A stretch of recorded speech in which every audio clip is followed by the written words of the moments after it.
Hi, I'm Becca Otis from Five Lines Pottery in Indianapolis, Indiana. And I'm Ryan Durbin from RD Ceramics, located in Southgate, Kentucky. And welcome to Wheel Talk.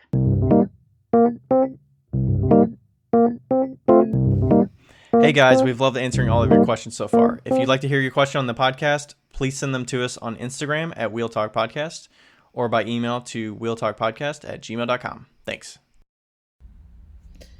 Hey guys, before we start the podcast, I wanted to remind you guys that we will be having pot swap signups starting on October 17th at 12 p.m. Eastern Time. So if you are planning on being in pot swap, make sure that you have your fingers ready to get in on the pot swap. We have 600 spots this year. It should be on the Pot Swap Instagram account. I believe it's Pot Swap Official on Instagram. So look there. There will be a link there. I'm sure we'll have the link in our regular podcast as well. So, yes, don't forget, October 17th, 12 p.m. Eastern Time. Okay, bye. Hello again. Also, I just want to let you know that we just did a podcast with Chris Burch. That's what you're about to listen to today. And the audio is a little off. He was on headphones. He was a little bit quieter than us. So just so you know, it's just a little not as normal as normal. So just so you know. But hopefully it's not too bad. Okay, bye.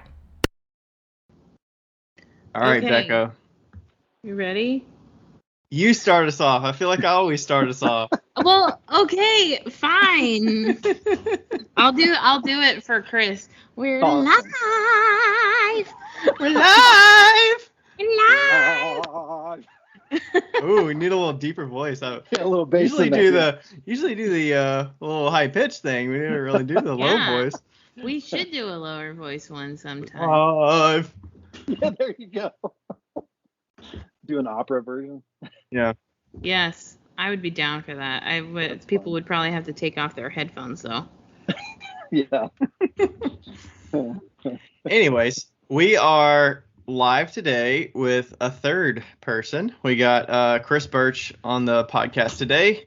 And do you want to introduce yourself a little bit about who you are? And, we know each other through Instagram, but can you let people know if they don't already know? Sure. I'm Chris Burch, and I am a potter in Colorado Springs, Colorado. Started pottery back in 2013, originally from Florida.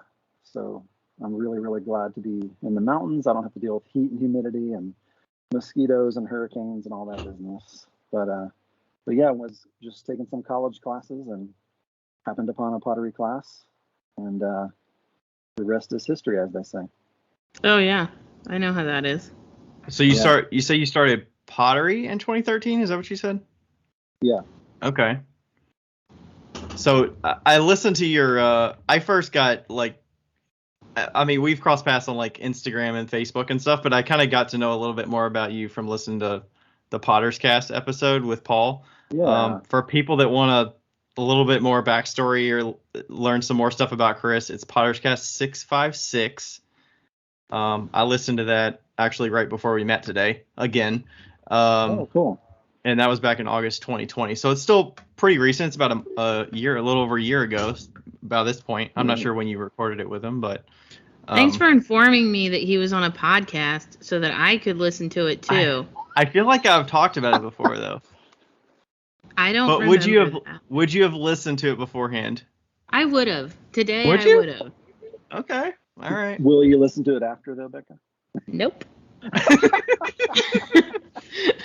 Could have told you that. So give that a listen. Okay, so you came into pottery 2013. I didn't know that part of it, and then you kind of started in a class that you joined with a friend. Is that kind of how you stumbled upon it? So briefly, yeah. So all I knew of ceramics before that year was my mom made porcelain dolls when I was growing up, so she always called it ceramics. And so I never even thought of the world of functional pottery. And so my friend Jason and I were taking a watercolor class, but our instructor had a neurological disorder, so he wasn't able to continue the next semester. So I was just kind of backpedaling, looking for something to do, and I saw Ceramics 1 in the register. So I called Jason. I'm like, hey, why don't we try this? It'll probably be slip casting, but let's give it a shot. And to my utter surprise, it was pottery wheels in the middle of the floor. There was no, gallons or 5 gallons of slip and molds. There was none of that. Yeah. And the instructor did a demo, and I was completely sucked in. So did you grow up like your mom had a studio and stuff with all the molds everywhere and the slips and stuff, or did she did she get like dolls that were already done and she painted them, or? So all of the above. She had a little craft group called Kathy's Creations, and she got together with her friends as a way to get away from their husbands at night and stuff, and just to do things together. She did the gamut. She knitted, she crocheted, she decoupage.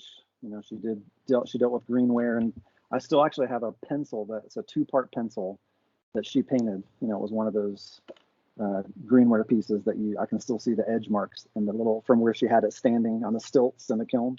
Mm-hmm. But she had a little kiln, and so they did a few things, but she had lots and lots of porcelain dolls. Wow. Yeah. It must have been a creepy house growing up. There were times. Maybe here and there. Porcelain dolls. Yeah. And you said you lived in Florida. Did you go to school there and all that? Is that kind of where you first got introduced to it there as well? So through high school, and then at 18 I moved to Seattle actually for a year. Oh. And did a bunch of climbing. Worked at a pizza place. Didn't have much responsibility nor life experience. So that lasted a year, and then I went back to Florida, went in the Army, ended up in Tennessee for a number of years, then back to Florida in '98. For 11 years, I ran a business for my parents. It was a fire protection business. Oh, and okay. So art was never, ever a part of my vernacular. The person I moved to Seattle with, actually, his name's Richard Heisler. He's a photorealist painter. So Mm-hmm. in a way, I was involved just with him. But for me in my personal life, I never ever could think that I would call myself an artist someday.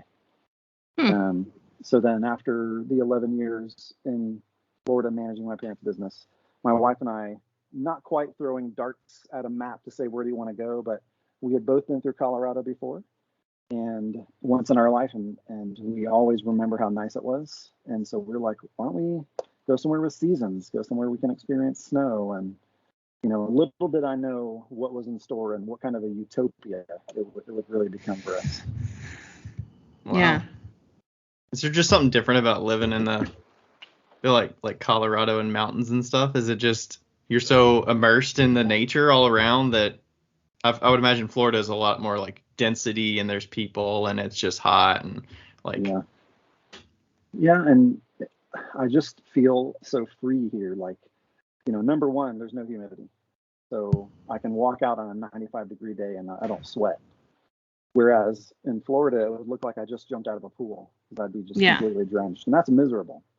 And, we went back to Florida for 1 year in 2018. So my wife could take care of her mom and be around her. She has advanced Alzheimer's. She's still hanging on, but we went back for a year, and I threw a few pieces in the garage where we were renting a house. And it, number one, took forever to dry. And when it did not perform the same as in Colorado. And so that was the only pottery I did for that year. But yeah, I don't know if you can identify either of you, but I feel like the mountains are where my soul is. Mm-hmm. And I don't know if you can tell from my complexion, the sun does not like me. So I definitely don't belong in the sunshine state. But yeah, it's just nice to get up and literally over the hill by our house see Pikes Peak. And especially in the winter. Becca remembers, the snow-capped mountains, and especially, how close were you to Mount Rainier when you were in Washington? You can obviously, I could see it every day. Okay. But I wasn't super close, probably like an hour and a half. Okay. So, yeah. And then Ryan, I did spend several years at Fort Campbell when I was in the Army. So I also know about Kentucky, and it wasn't too different than Florida, except the winters were colder. And Yeah. we did get some snow, and I woke up several times with ice on my sleeping bag, out in the field. So, Well, is Fort Campbell, is that in, you said Tennessee earlier. Is that in Tennessee or is that in Kentucky? I'm trying to remember. right on the border of Kentucky and Tennessee. Okay. Yeah. Gotcha. Wow. Do you feel like you're going to be moving much? I feel like you moved a lot in your history, so it's like I've kind of settled, right? In the Colorado, you kind of got your spot. Yeah, in fact, my wife and I have a plan. So we're starting late this month. We're going to start exploring. So we're going to Breckenridge for a couple of nights. Oh, nice. And we're gonna kind of go around the ski towns, because I envision, retiring someday, which I don't know if I'll ever retire from ceramics, but having a studio in a ski town, and having a nice spot where tourists can come and take pottery lessons or do some paint your own pottery, whatever it is. But that's what I visualize, like having the slopes right outside our door someday, because we have to drive a couple hours to get to where you can ski. Yeah. Where we live. Yeah, I remember growing up in all the high schools in Aspen and stuff, and they never had class on Fridays. Yeah. because they would just go skiing. Like, it's a real thing. They had 4-day weeks. Right. And it's crazy. Yeah, because like most of them could just like go to the slopes from their houses. Like they just go. It's a cultural thing for sure. Yeah. It's crazy. Yeah, because we always played all those schools in sports, because I went to a really small school. So we always played like Netherlands and like Aspen and all the schools that only had like 100 kids in them. Yeah. So yeah. Yeah. Well, that's cool. Yeah, it's fun. There's Charles making his appearance. Charles. He's a little bit louder than normal. We'll give him his time. Yeah. Trains. But yeah, as I understand it, Becca, you're never not near a train track, right? I've never, in my adult life, I've never worked nor lived not near a train track. Okay. As far as I know. I've never lived in a city that's not like on a river, I guess. I mean, it's only 2 cities, but yeah. Like Louisville and Cincinnati, like we're both on the Ohio River. It's like, right, true. You're always like right across from something. Yeah. I wanted to ask, so you said you're in the military. I didn't learn too much about that from your past discussions with Paul, but when did you said you were in there for 4 years, is that correct? 4 years. I was in the infantry. In the infantry. And it was about all I could bear. What is the infantry like? I don't know what that entails. Yeah. Is that still stateside, or is that outside of the states, or what is that? It can be. So when I had just gotten out, shortly before 9/11, I was still in what's called the individual ready reserve. So they could have called me back at any point. Okay. But essentially, the infantry is the first line. So when a conflict erupts, and a lot of times they'll send the Marines first, but the Army infantry units are really closely behind. So we would either, fly over to a friendly airport, and then my job was considered air assault. So we would get in helicopters and get, brought into whatever landing zone, and either they land the helicopters or we rappel out, disperse into the combat area. But I spent some time in Panama and some time in Korea, duty station wise, as well as the States. I never got to go with my unit to deploy to a conflict. We were really close in Korea several times, but that's not the same for some of my buddies in the military who did spend several tours in Afghanistan. do you train together, and then a number of you go to different things based on your skill sets? Is that kind of how that works? Our infantry unit, we train just with the infantry soldiers, but yeah, so you have coordinated campaigns basically. So several different units would come into the same area, and then you each have certain specified grids on a map that you're dealing with. Okay. I can't even imagine why you'd be doing pottery right now. Yeah. Oh, So did you said you did go to Korea and you went to Panama? yes. Did you interact with were you like on bases, or was it like interacting with the citizens there and the culture and stuff like that? Yeah, more so in Korea than Panama. Panama was really mainly just for jungle warfare training, Wow. because there is always a possibility of us fighting in the jungles again.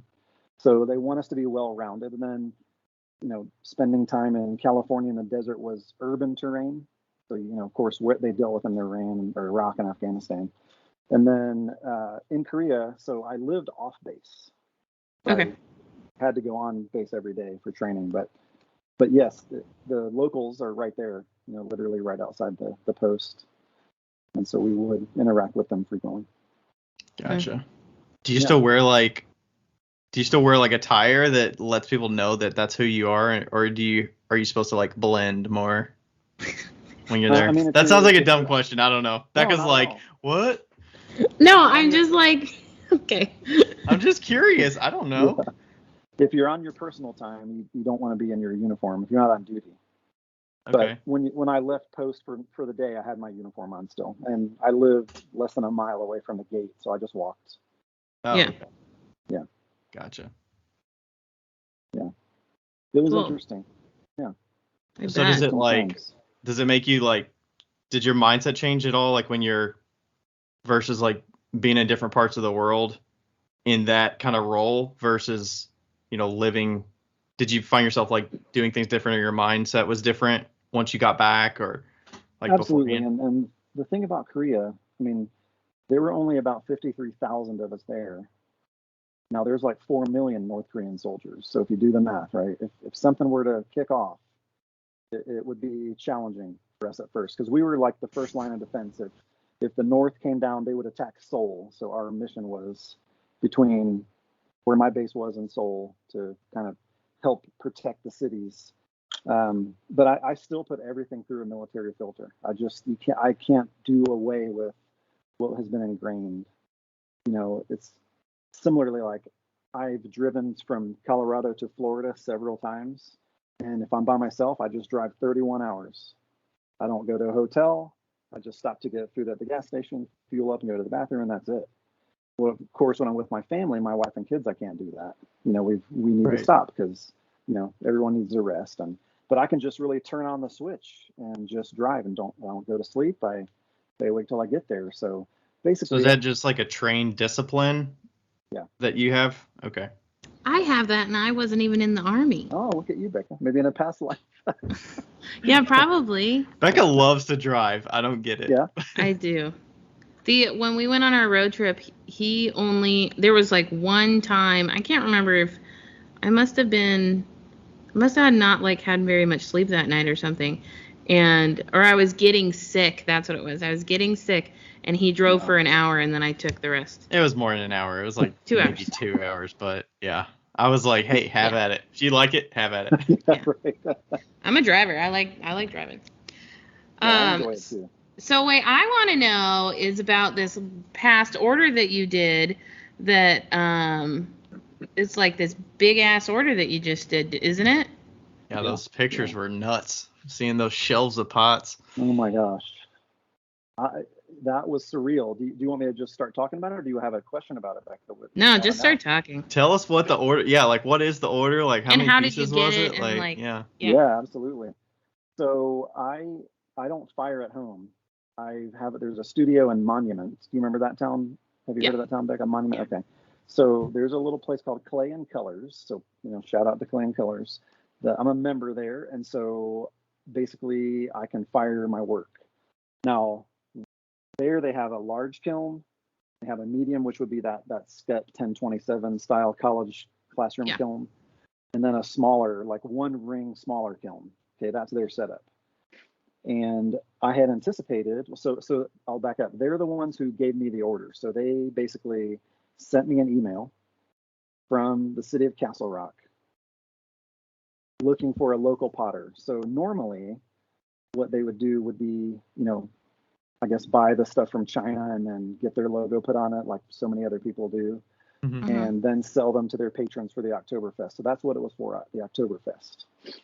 And so I got an email forwarded from the Clan Colors, and then I responded saying I'm interested. And the Castle Rock and I talked later that day, and basically I told them about what I'm capable of. I had a 9-week window to finish 500 pieces, Holy crap. and it was because we were doing decals. It's another firing, so 30 firings was what it took. Now, I was anticipating everything would be fine with the big medium and smaller kilns. My first bisque test firing I did with a large kiln, it didn't get to temperature. So immediately I was panicking. I mean, yeah, thankfully to my years of poker playing, I held my composure, like, okay, I'm not going to panic. I have plenty of time. We're doing this way ahead of time. And so I have an L&L kiln like yours, Ryan. It was just in my basement in storage. And so I asked them, could I bring it? Can we unplug the small one and plug my L&L there? Because I figured out mathematically, if I used both kilns, so the Scut and then the L&L, I could get it done. But I couldn't have got it done any other way, But yeah, so 9 weeks to do the 500 pieces. And immediately, what's different about my work than a lot of potters is I trim all my pieces. So there's foot rings and everything I do. Okay. And so, that takes extra time. Right. Yeah. So production potters that don't trim can get a lot more work done than me. I know that for sure. And so, but part of it for me was I wanted to know what I'm capable of. I had never gotten an order bigger than 10 pieces before that. And I used to think that was a lot. 500 Wow, pieces. we went from 10 to 500. I respect that. That's crazy. You're crazy. Yeah, so I've been told. But I want to say this. If it wasn't for my wife taking on the decal application responsibility, Oh, yeah. I would not have gotten done, because here I am at the wheel, either throwing or trimming, and where I'm managing, going back and forth to Monument, bringing pieces back that are finished, and she applies the decals. Then the next day I bring those back to fire them. But if it wasn't for her, I wouldn't have gotten done in time. There was just no way one person could have done all that in that time period. I can say I've never felt like 9 weeks took so long and yet went by so quickly. Yeah. In my life, Jeez. But we had on the wall, we had a calendar. I wish I didn't get rid of it, but basically we mapped out a production schedule. Yeah. Yeah. So and it's this process. I mean, listening to both of you, like Ryan, I see your production a lot on your stories, and Becca, I hear you talking about it a lot. How many pieces you're throwing, and I've watched several of your lives, and so I thought about both of you so much during the process of this, because it's changed things about how I work.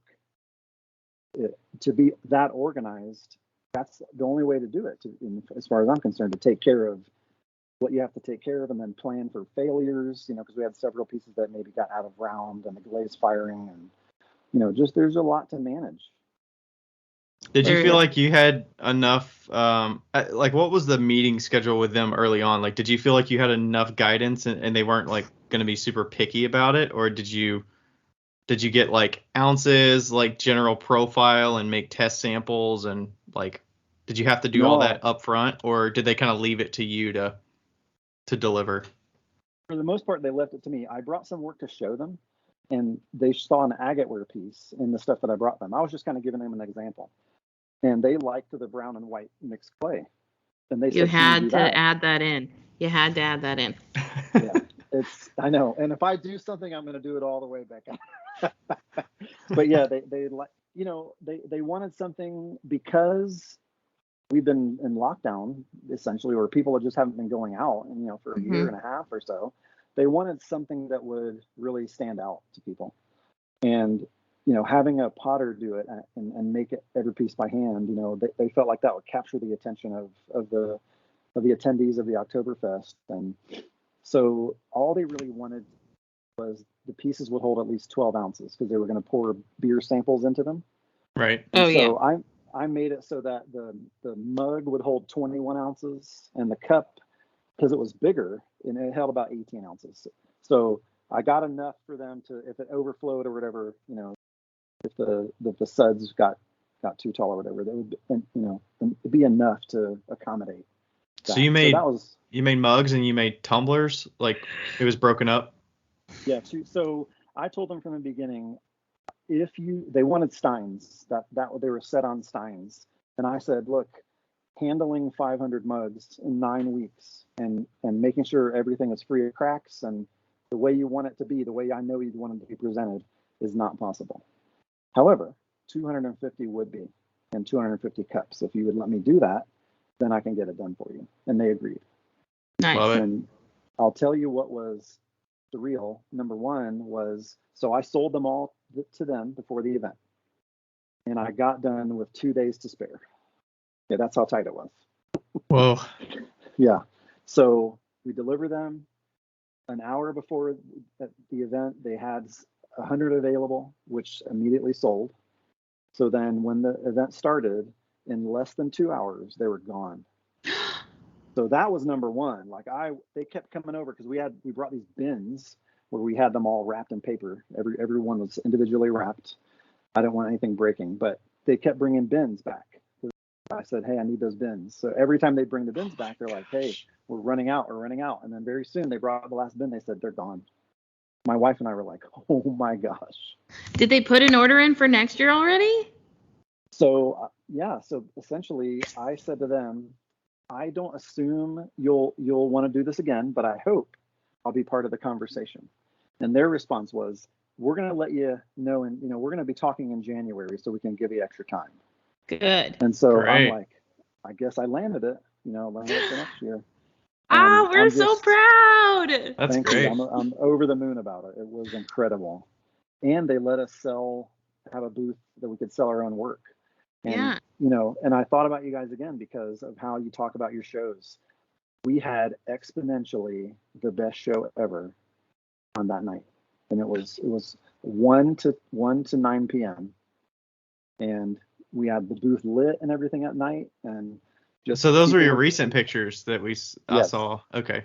Yeah. It was from that event, and it was coincided with the Oktoberfest. Right. Okay. And Wow. I just remember saying to my wife, Tara, it's weird to look out and see people holding my work and It is walking weird. around. I've never had that happen before. And usually you wrap it up and they take it home, and you might never see them again.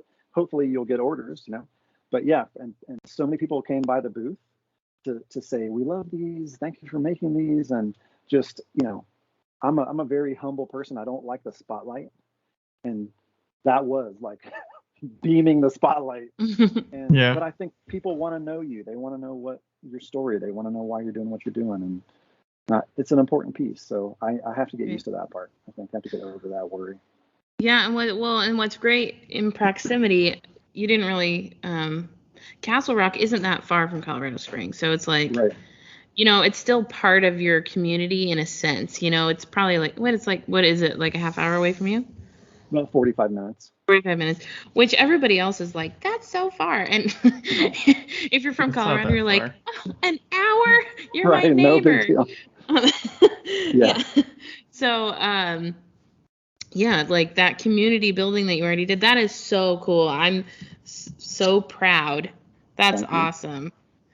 Wow. Wow. And they're going to order 1,000 for next year. That would be incredible if that happened. Yeah. They will.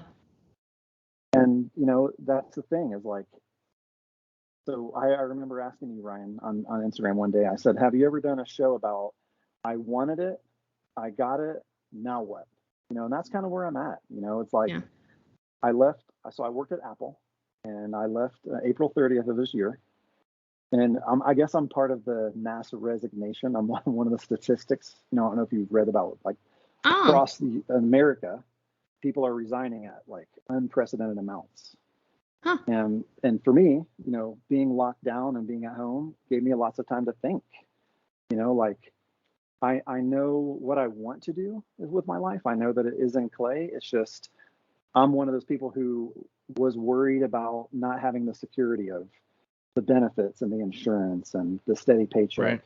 Right. How am I going to make sure I can secure revenue for my family? Thankfully, my wife still has her regular job as I'm building the business up. But that's kind of where I'm at in my head. Like, I wanted to be a production potter, and then this landed in my lap. So now I guess I can say I am. Wow. Yeah. And then how do I go from here to the next step? And what is that? What does that look like? Yeah.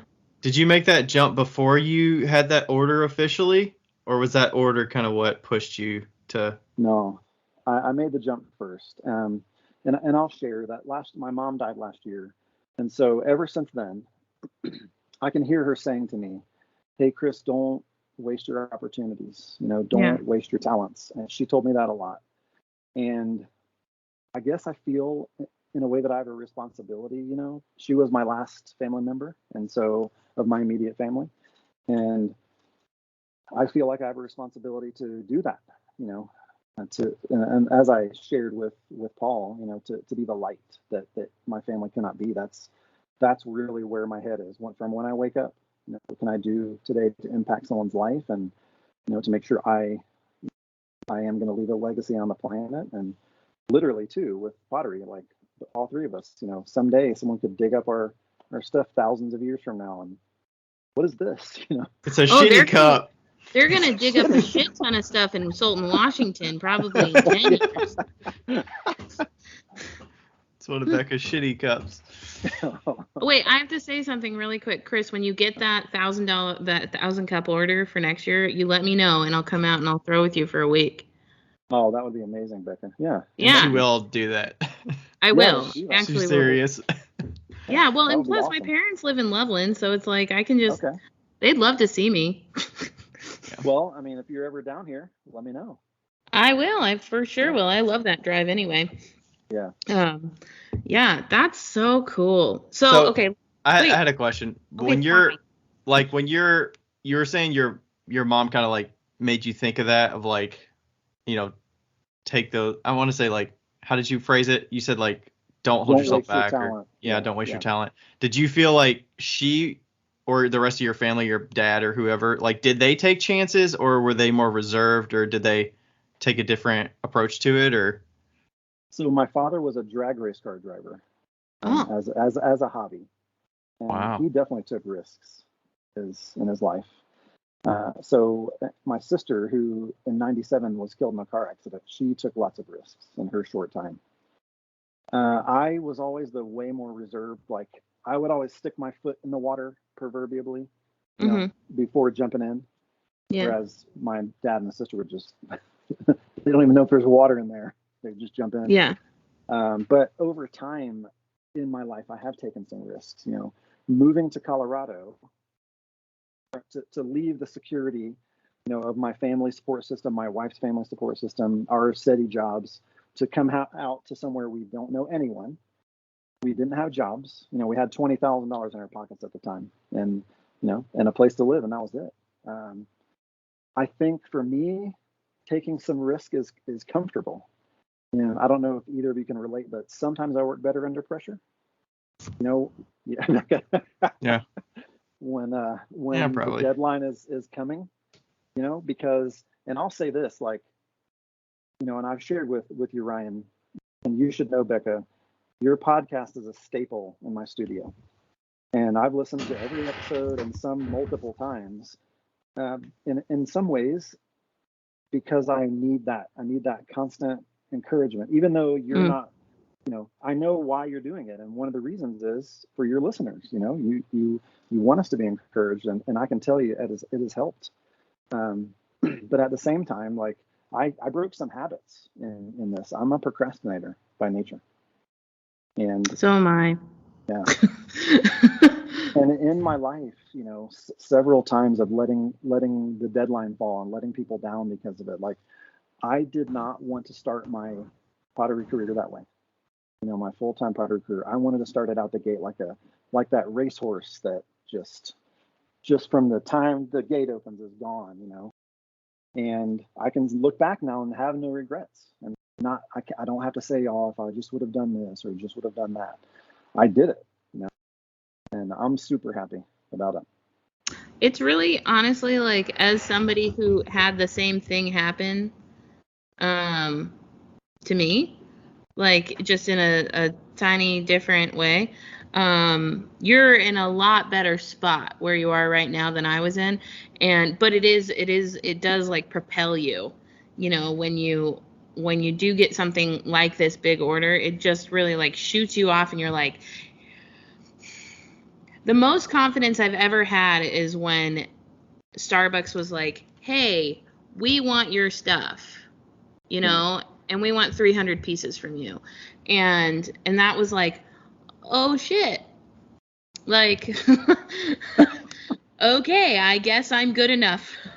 I guess I'm good Or enough. they don't know that I'm not good enough, and then you're like, Or, okay, yeah, now I gotta live or up they to don't their know I'm not expectations. good enough. So, yeah, and it's like this big confidence boost that's really, really helpful at the beginning of a career shift, Yeah. and I hope that it does. I think that it will, and like, you're already pretty established within the ceramics community, but especially like clay buddies and stuff. But I definitely hope and think that this will be a good starting out point for you, because that's a very good, solid first order to be like, I can do this. These are this is a skill that I have, that I'm Yeah. able to finish. And yeah, it's hopefully the next time, whenever somebody gives you more than 9 weeks, but Right. yeah. Yeah. Well, what's interesting is I do work that I have a friend that she does sandblasting on it after the glaze firing is done. And so she sent my name to a company who was looking for a ceramic artist. Oh, nice. And yes, and basically my meeting with this company, it happened around the same time as this big order. And essentially they're looking to resell my work, and with the amount of clients they have, they've already projected that they could probably sell my work to 10% of their clients, which would end up being, so minimum order would be 36 pieces. And they have around more than 2,000 clients. So 6,000 pieces was kind of like what was thrown out there. And here I am thinking, big gulp, like, okay, I just did 500. Yeah. 6,000. And then how did you feel after the 500? Are you ready to do another 500 in another like 9 weeks? Or I'm ready. And one thing is that all of these there's no handles with this other company. They just want cups. Now there are decals on them, so there will be a third firing for all of it. But I feel so much more confident, about saying yes to something, to knowing. Is that 6,000 in a year?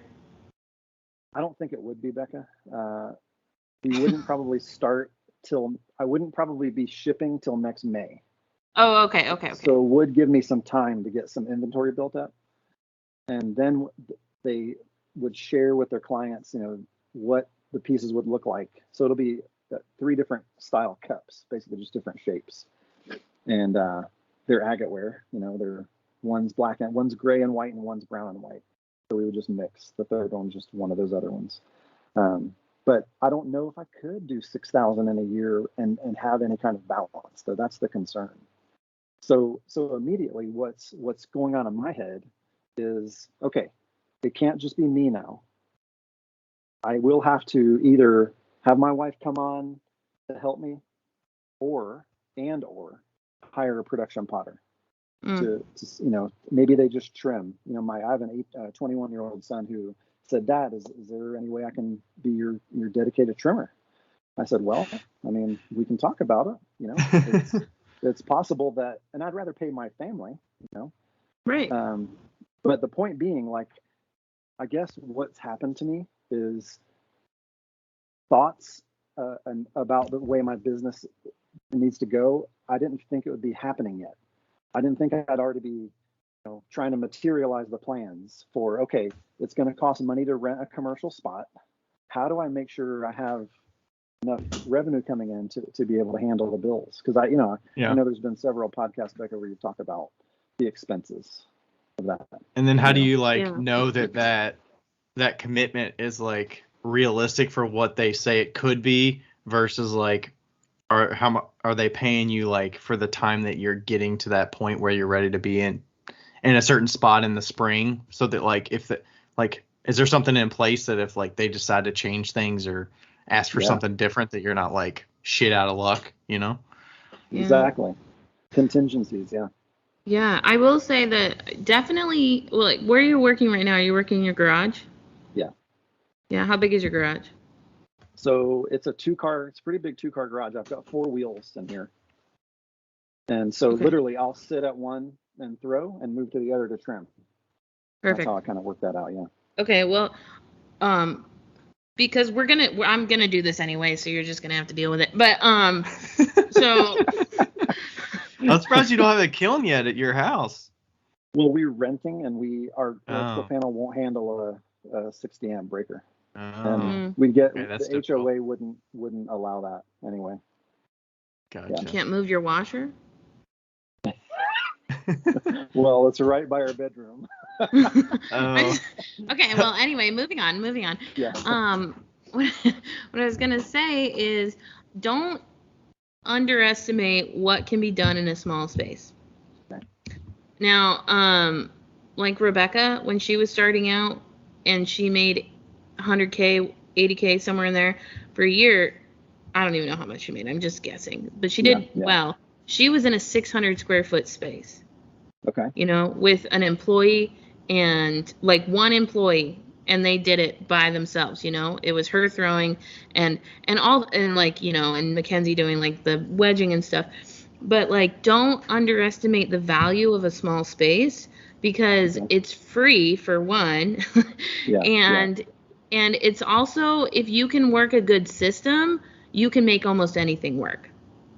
You know, if it means getting a shed out back to put all your finished pots in, that's a hell of a lot cheaper than renting someplace, you know, or even getting a storage shed to put pots in that's $100 a month instead of renting a studio space that's $700 a month. Yeah. You're saving a hell of a lot more money doing it that way than you are, you know. So use this to its end. Like, use your garage until you cannot use it anymore, is my suggestion. But I mean, obviously you don't have to follow my suggestions, but also consider your trimming methods. I know you like your cups trimmed. Consider if there's a way that you can cut down the majority of the trimming time, because if you can, you know, they're all like agate ware, right? They are. So the trimming really makes them shine. So because you have to rib the outside, right? Well, what I do, one layer comes off, you know, a very, very skinny layer comes off the outsides, so that it can really bring the pattern out. Yeah. And then what I did though this time through this, I used to burnish everything. Yeah. So that I have removed that step. Good. I can actually burnish while I'm trimming instead of having a separate tool. Yeah. So that has changed. So that's 1/3 of the time it would take me. Good. Now, you know, so, and I found that it didn't do any different in the glaze firing. So right. And so if you're doing like some sort of a foot on the outside, like, see if you can use a tool for the foot, and if it doesn't mess up the integrity, especially if it's a cup, if it doesn't mess up the integrity of the pot, once you're done trimming the outsides and the sides, take it off and put it on something that's rounded, so it just has a bump. Yeah. And so that way you don't have to worry about it. Like, what we have at work is just like a rounded plaster, kind of like this, you know, and a dome. Yeah, thank you. A dome, and and it just, you know, we just like push it on it, and then, you know, your son or whoever can do that, and there's no talent involved. You know, they're like, even if he does have talent, it's you know, you can set them all down and then do them all at once with that. And so, like, and I don't know how the cups look or anything, but consider options like that cut down your time, that don't like mess up the integrity of the pot. Okay. Yeah. You know, I think one of you alluded to something on one of your podcasts, but I was envisioning making some kind of plaster thing that had a raised up middle that I could attach to the wheel, center on that. Probably, yeah. Center on that. And when it is removed, it's already got the indentions that I need. I just can't get around how to actually make that. But Well, that the was only one thing I was thinking. Yeah, the only problem with that is that you could do it. The only problem with that is that you'd have to make sure that it had the right angle. So when it did pop off, it Yeah, it can't slid be a off. straight angle It because it's can't be a gonna straight angle shrink, up and right? down. It has to slide off. Okay. So it would have to But like be a slope. yeah, it's tough. But the hard lesson that I learned at the end of the day is that the only people that care about the bottoms of pots are potters. I know. So, I mean, the only thing they care about is if it doesn't scratch their table. Yeah. True. But that's really like a good looking pot on the bottom, you can make it look good and make it be easy as well. It's Or- just Yeah. has, Or price it appropriately. Like if you're gonna put a trim foot on it, then price it more than if Yeah. you're gonna do the For bump sure. thing like Becca's talking about. For sure. Yeah. You'll find the more that you work, you'll find things that you're like, I don't have to do this. Why am I doing this? We all do that. It's like, Yeah. it's even when you're pulling, right? Like the other day I was making crumbles, and I always put water on the first pull and then the second pull, and then I kept on putting water on the third pull to shape it, and I was like, I don't need to do that. And I eliminated the water on the third pull, and it makes it faster, and it's like a second faster, but it still makes it faster. So like you'll find things, especially once you start throwing 1,000 mugs over and over again, just don't zone out. Yeah. Zone in. Like, I think that's the biggest thing that I've been learning about myself and the way that I throw, is that I don't actually zone out when I throw. I zone in, and I figure out exactly what I'm doing so that I can do it faster the next time. So Yeah, like for instance, I used to cone 3 times. That's what my instructor did in college. And I through this process of making all these pieces, I cone once and it's still centered. Yep. So like trying to, even if it's a second per pot, just trying to eliminate little things so that it doesn't take me as long, because there were some long days at the wheel. And are you like wedging the pieces or? Yeah. Okay. Oof. Because I don't wedge anything. Like if I'm cutting it right off the block, well, I pay somebody to do that, but they cut it. I'm like, hey, if it's 1.5 pounds or less, you don't have to wedge it. Just put it into a ball. I'll cone up and cone down, and it'll be wedged. Like that's a wasted step for me to say like, hey, you need to wedge every single one of these. But I don't know. Becca probably agrees. She throws a lot more than I do. So what do they do at work when they're throwing production stuff? Well, we use a pug mill, so not even relative. But yeah, I mean, Leanne from Lawn Pottery doesn't wedge either. I've always just cut straight off the block. And like if you feel like you need to, just drop it on the ground a few times and then cut it off. That's what I would say. If you are wedging, and you want to eliminate that step, just drop it on the ground a few times. The block. Yeah. The hard part is with agate where. Oh, you have to. Yeah. Oh, that's true. Yeah. Ooh, yeah, you can't. Oh, you're just get making around your work harder on you. And the thing is, the weird thing about the agate ware, the interesting thing is in class, I think it was second semester, my instructor knelt down by my wheel and said, hey, have you ever thought about mixing 2 clay bodies together? And I said, no. He said, do it. And so, the bowl I made, I'm not happy about. But the point is, that's the way I wanted to kind of differentiate myself in the pottery world was with agate ware. But yes, it has added work. There's no way. I mean, gosh, I thought to myself, and I even tried to sell the job as just white mugs. Just white clay with clear glaze, because I knew how much easier on my time it would be. But I would say 1/3 of all the hours I spent was prepping. Yeah. Can you hire your son to do that? Teach him how to do it? He was pretty specific. He wanted to do trimming. Oh, That's okay. Just find somebody not related to you that can prep, because that'll save your body too, because that's right. I mean, yeah, you're much more valuable throwing the pieces and getting to the finished product than prepping the clay. Yeah, and I'm not gonna. You're not old, but you are older than us, and like you have a 21-year-old son, so clearly you are older than us. But your body is precious, and and you'd like, we need you to live long. Absolutely. And wedging is not going to help that. Yeah, I agree. I mean, it really has put me in a different headspace, thinking about how do I make this easier, Yeah. because if it really is, if it's making thousands and thousands of pieces as a production potter, I mean, I am going to have to have help, Yeah. Well, and I wonder, has anybody ever, have any of us ever seen a pug mill that pugs out like mixed, that's not like super, super mixed? I don't know. I guess it would Awesome. depend on how much you mix it, right? I would imagine. Like you could just drop it in, and like if it was a Peter pugger, you could just drop it in real quick and then pug it out real That'd quick. be a good like test, like mixing for 2 minutes and then mixing for 4 minutes and seeing like what the result is. Yeah, if somebody's done that, could you please like email us? We want to know. And then you could have consistency because you know pretty much what it looks like. Yeah, 20 that pounds might of be, this and 5 pounds of this yields it to look like this. Yeah, that might be a super valuable investment if it did work out, I'd never thrown 50 in a day before this.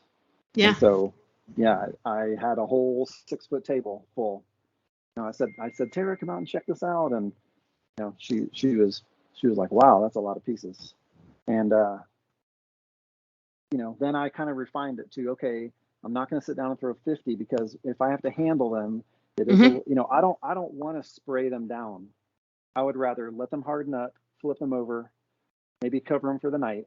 Next day, uncover, let them dry enough to trim without having to go back with a water bottle because it's so you cannot get the same moisture to be even again, or they get too wet, but my process did change, with how I, especially. So you kind of knew your threshold and then what you were comfortable trimming the next day and then whatnot.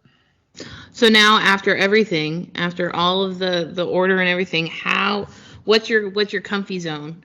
What's your comfy zone of numbers, pieces to throw during a day and pieces to trim during a day? So how I'm going to approach it going forward is I'm going to set a schedule where Monday, if I'm doing production, like, so let's take out my orders that I have, like just sitting, waiting. Right. For production work, Monday, I'm going to throw 20 pieces. Mm-hmm. Tuesday, I'm going to throw 20 pieces and trim the 20 for Monday. Wednesday, the same thing, all the way through to Friday. We'll be trimming the 20 from Thursday.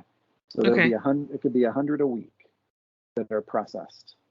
Now, if they have to be handled, that adds extra time. But if it's just the cups, then I think that's a reasonable, that way, because literally, and this isn't a complaint, like if anyone from the city of Castle Rock were to hear this, I don't want it to sound like a complaint. Like I just didn't have a balance. The only way to get this done was to, and I'm a night owl too. So like I had to have a balance with being awake for the kids, being awake for my wife, but then getting the work done.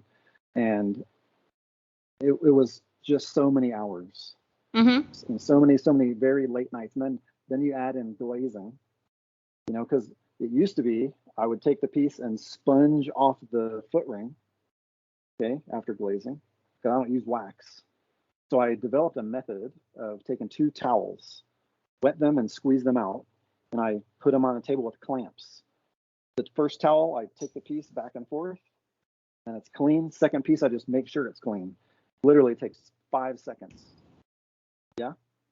Carpet. Yeah, Becca, that's how you do it? Carpet, okay. Carpet. Short shag carpet. Yeah, same thing, but it's a little bit sturdier. But when you clamp it, like if you don't need to clamp it, but clamping it's a great idea. But yeah, carpet. I think it would be a little shorter than the towels, but I like the towel idea. It's very cheap, but you can get a foot of carpet from Lowe's for $2. Okay. Yeah. Sure. I've literally gone in there and been like, could I just have a foot? A lot of studios will have the carpet and they'll have like a cookie sheet, like an old cookie sheet, and they'll just sponge water into it with the carpet and you sponge it. Or you wipe it on the carpet and then you can just like add water to the cookie sheet or rinse it. I And, do like the towel though, because that's a lot easier to clean off. It is, and you literally can go back to the sink and wring it out into, if you're saving your glaze, into your mystery bucket or whatever, wring it out and then put it back on the table and go. So I like the towel thing.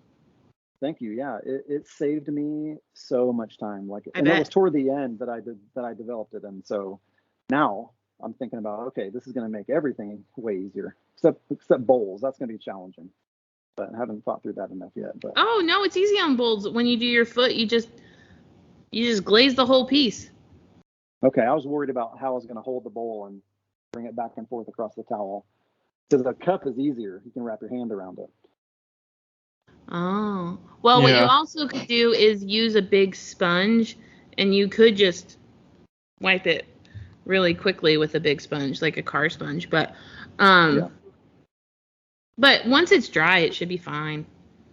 Yeah, like I would like tong stuff, set it down, and then like maybe go back and wipe after it's dry. Because that way it's like grippier maybe. Like you kind of have the wet carpet and it just kind of pulls it right off. Yeah, I would glaze 50 pieces, and then by the time I'm done with the last one, start with the first one and then do the towel on both. Yeah, I think that you'll actually find that bowls are a lot better because it's a lot less surface area. So. Okay. Well, he has trimmed feet on his mugs, though. I just thought about that while I was saying that, and I decided not to back up. I decided not to back out of my comment, but then you came in. Ruined it. I made some. I kept one each for myself. As you should. So see how I did the bottoms? Everything's signed, and then I have a decal on the bottom. And so that's glazed inside the foot there? It is glazed, yeah. So just the foot ring is the only thing that gets wiped.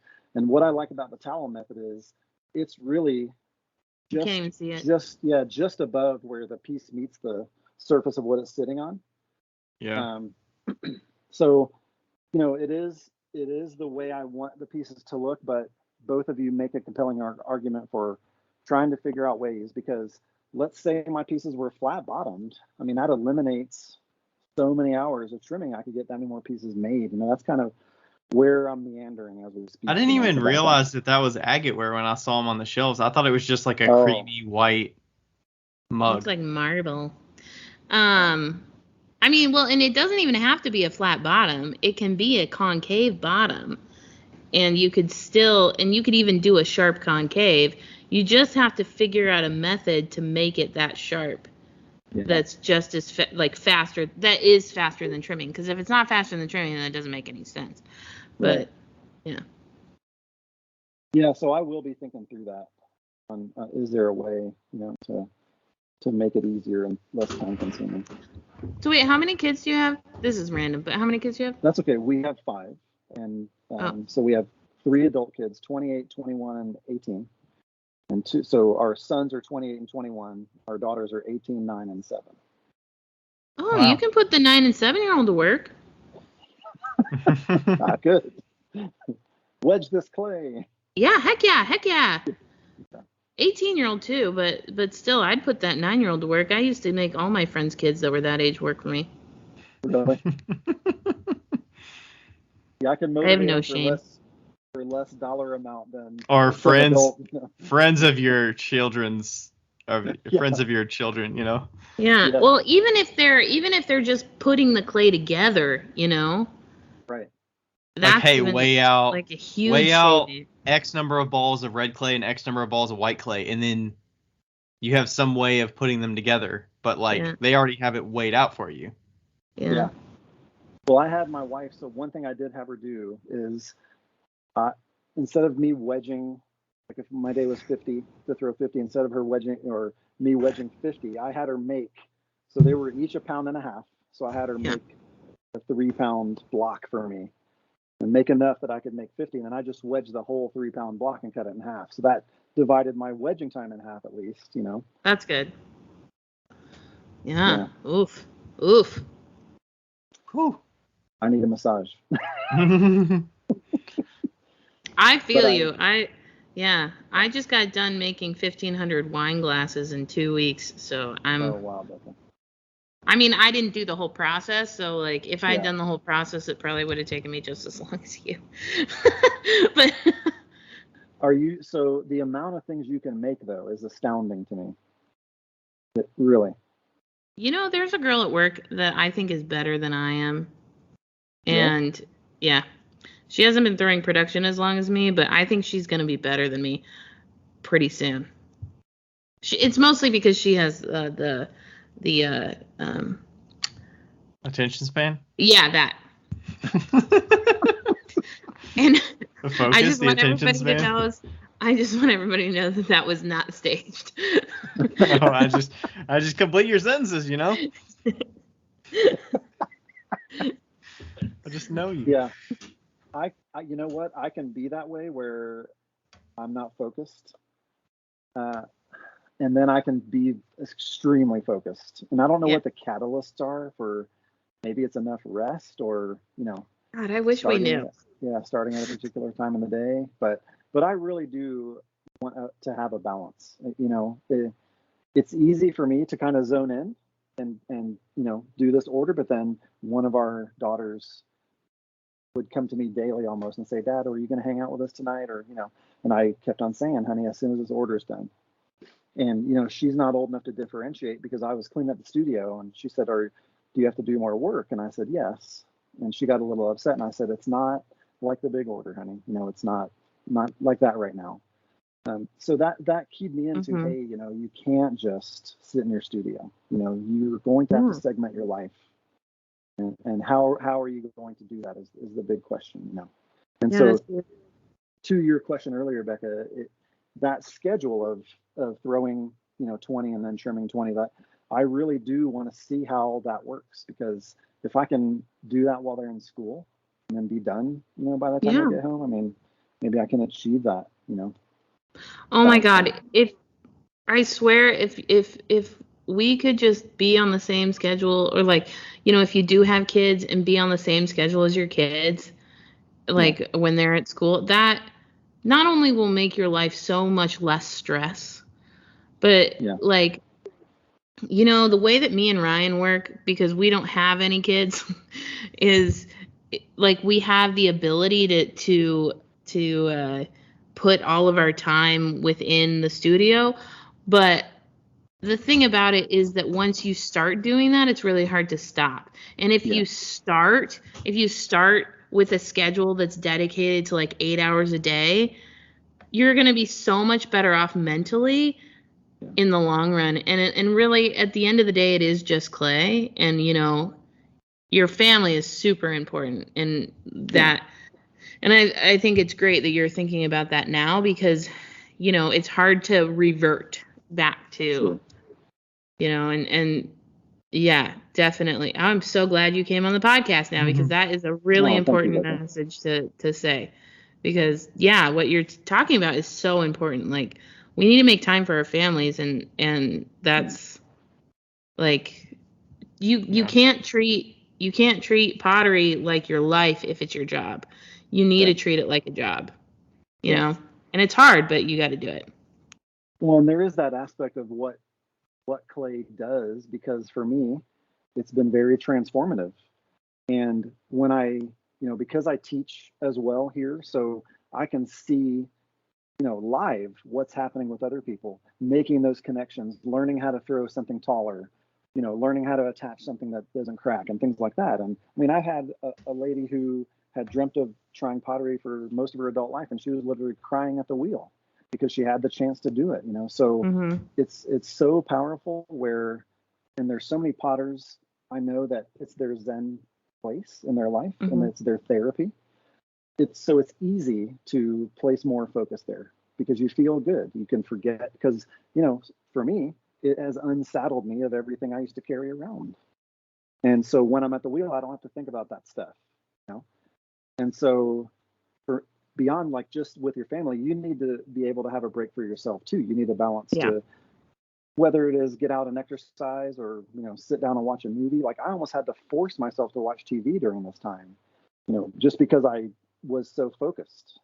I'm getting Yeah. this Yeah. done. You feel know? guilty not being in the studio. Yes. Exactly. Yeah.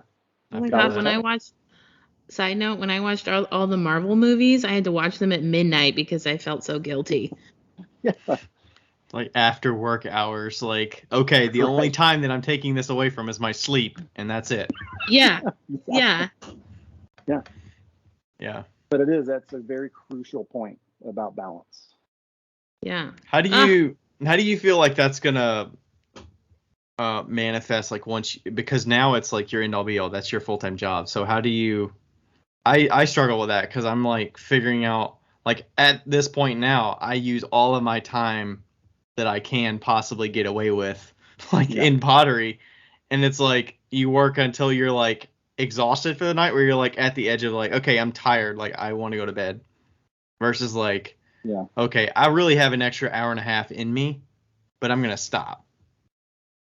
So it's like, Yeah. that's what I struggle with. Yeah. It is, and it's easy to make your own interpretations when you see people's stories. Like you don't know the whole picture.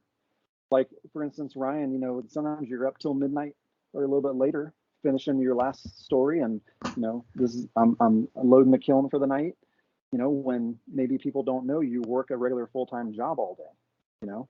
Yeah. And I guess for me in my life, that ability to dedicate all of myself to something is there. But what happens is other things suffer because of that. Yeah. I mean, literally like 9 weeks without getting up from the wheel, essentially no other exercise. That's not good, for your body. Like I would get up and my knees would really be hurting, my back, really be hurting. And, I think for me, it's like, if you're going to do this long term, Chris, you need to set an alarm every hour or whatever it is, stand up and stretch. I mean, it Do is some an yoga important, or something. yeah. Yeah. So there's a lot to think about and kind of pull apart here to extrapolate, but it is hard, Ryan. It's hard to establish. Charles, Charles. Thank you, Charles. he agrees. It's funny because every time at work I'm like, "Oh, hi, Charles," and they're like, "How do you know that's the same train?" And I'm like, "I know." They think you're talking about the conductor. I don't know.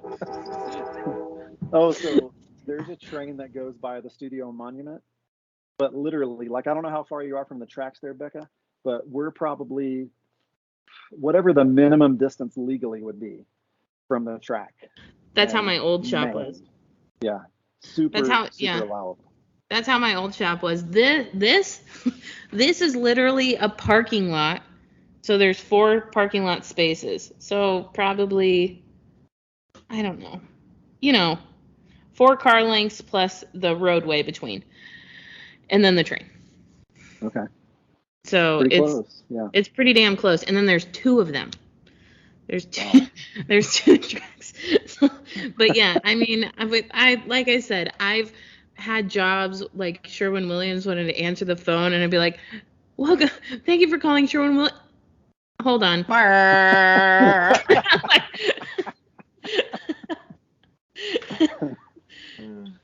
That's Yeah, funny. so.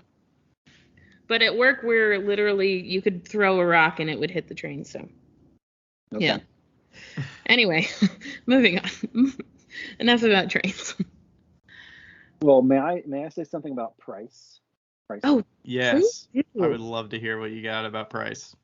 Good, because it's several of the listener questions have come through time and time again about that, and it's not easy, as both of you have said, and can attest to. So I had to break the barrier of, if my friend is buying my pottery, I want to charge them less. That was a struggle at first.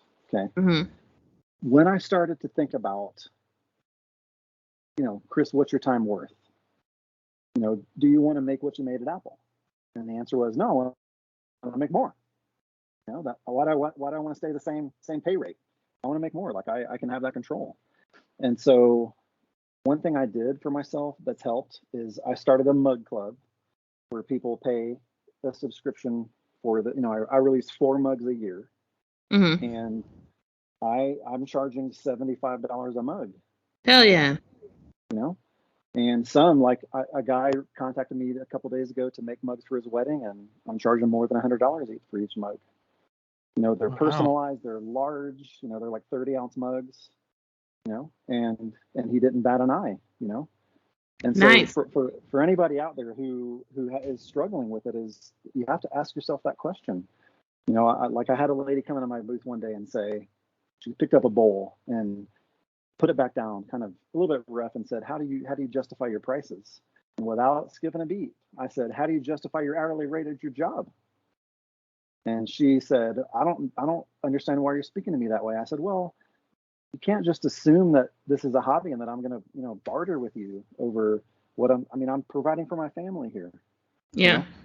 You know? And so I charge what I charge. I mean, I said, if you don't appreciate that and you don't like the price, I mean, that's not for you. My pottery is not for you. And that's basically how I had to end up, you know, segmenting the process. Is, you know, you can't think of it as, well, it's just a hobby. Even if it is, you still deserve to get paid what it's worth. Yeah. And that's not to say you don't change your price for a large order. You don't bring it, you know, no one's going to pay $60 a mug for 5,000, you know, 500 mugs or whatever. Yeah. You know? But the point being, you need to identify what it is that your time is worth. And once you do that, then, you know, those are your prices. And if someone doesn't want to pay it, then whether friend, family, Or foe. yeah. So That's true. It just came into my mind that something I wanted to say. You know? Did you feel it was really tough at the beginning of because I'm guessing at the 500 you had to give them a number. You had to tell them this is what it's going to cost. So yeah, I mean they ended up sharing with me that this is the most we'll pay. And I said, okay, I mean that's reasonable, you know. I said, you need to understand that it's about a third of what I would charge for the pieces. And they said, oh, okay. And I said, but because of the number, I mean, there's no way that I can charge what I would normally charge, you know? So that's kind of next for me, is like, at what interval do I break down, you know, the prices? If it's 100, what do I charge? If it's 250, what do I charge? You know, where do I start breaking it down more? That's kind of what I want to work on. Yeah. I mean, Becca said it multiple times. It's not easier making 100 of something versus 10 of something. No, if anything, it's harder. You're managing a lot more. Yeah. Yeah. But I mean, you are appreciative of the consistency and the, like, you know, you can see the impact and they can see the impact of, like, the people that buy it in 2 hours. Like, you put 9 weeks of work in, which probably should have been like double that amount of time to get it done or something. And it's like, I mean, they're still making money. That's also the thing. Oh, absolutely. You know, it's like, especially now, like they're like, oh, our budget is this, but how much did they sell them for? Yeah, so the cups were $12.32 and the steins were $34. So they made 12 and 14 respectively. Yeah, and I mean, $1 is $1, so they made back. That's the thing, right? Like their budget is what they're willing to part with before they sell them. Before they sell them, but if you're guaranteed to sell them, like that is a guaranteed sold situation. Like unless nobody comes to Oktoberfest, come on. Come on. If it's your mug for Oktoberfest, you're going to sell all of them, especially if they're going to be handmade and in good quality. Like that's an easy way to be like, you know what? I know that it might be out of your budget, but I mean, like Becca's talked about before with the wholesale, they can charge whatever they want if you're comfortable with them doing that. Like, if you would retail it for 40 or 45, then like suggest that to them. Hey, you can sell this for 40 or 45. Like, it might not sell in 2 hours. It might take 4 hours or something, or, you know. Yeah, and I it's mean, kind of up to their. Yeah, maybe that's. But they're going to make more money. Yeah, maybe that's an indication that they need to up their prices and make it a little more of a novelty item, and you guys both win. You know. Yeah. Well, and at the price point it was, I mean, I literally do feel like I won because in 9 weeks I made a quarter of my yearly salary. Oh, totally. I feel like you won as well. I don't think that I think that it was a great price for that. And I mean, like, yeah. And I just, you know, especially when companies come back and say, this is our budget. It's like, okay, well, it would be your budget if you were spending this money and it was leaving.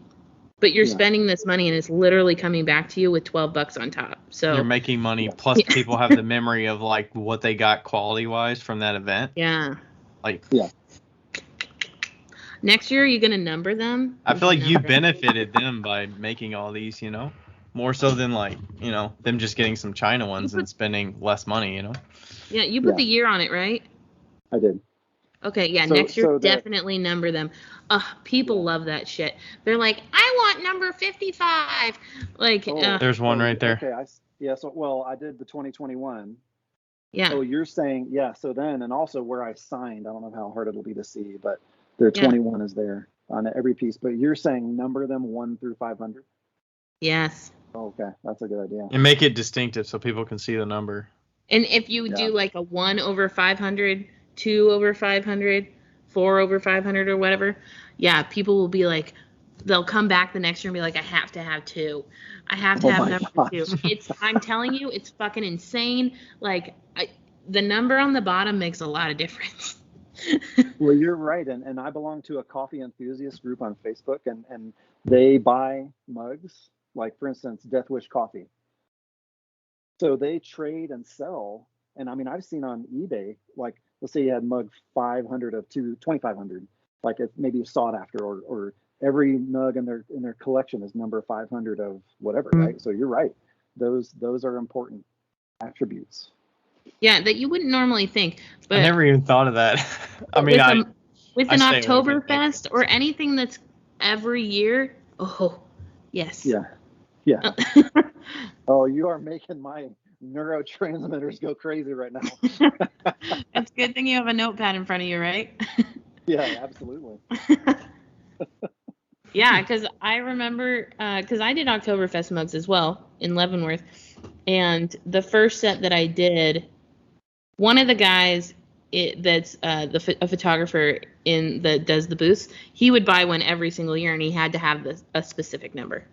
That was okay. Like he wanted this number. I think he was actually always number 1. Oh wow. And so so it was really important to him. Do you have a suggestion for when that number should be on there? Should it be on at greenware? Should it be on as a decal? Oh, it doesn't matter. I mean, it doesn't matter if you Do you have issues in parts of the process that like you had more loss? Oh, that also doesn't matter. So so the only time I lost something was a couple during trimming. Mm-hmm. I used the clay lugs and I didn't stick it down well enough, and so it just tipped over and ran around, the splash pan. And then a couple that went out of round after the glaze firing. But when we were talking about that a moment ago, I was thinking, okay, maybe doing it as a decal might be cool, because then I don't have to worry that something that I was transporting greenware wise from my house, say it was number 10 of 500, broke on the way to which that didn't happen thankfully, but broke on the way there, and then I have to remake and trim the 10 of 500 again, But if I did it as a decal, but I don't know how they would perceive it. Would it feel the same? Becca. In my opinion, it doesn't matter. You could make 2 5 of 500s and nobody would care. Oh, you're saying don't even there's only one of this number 5. Yeah.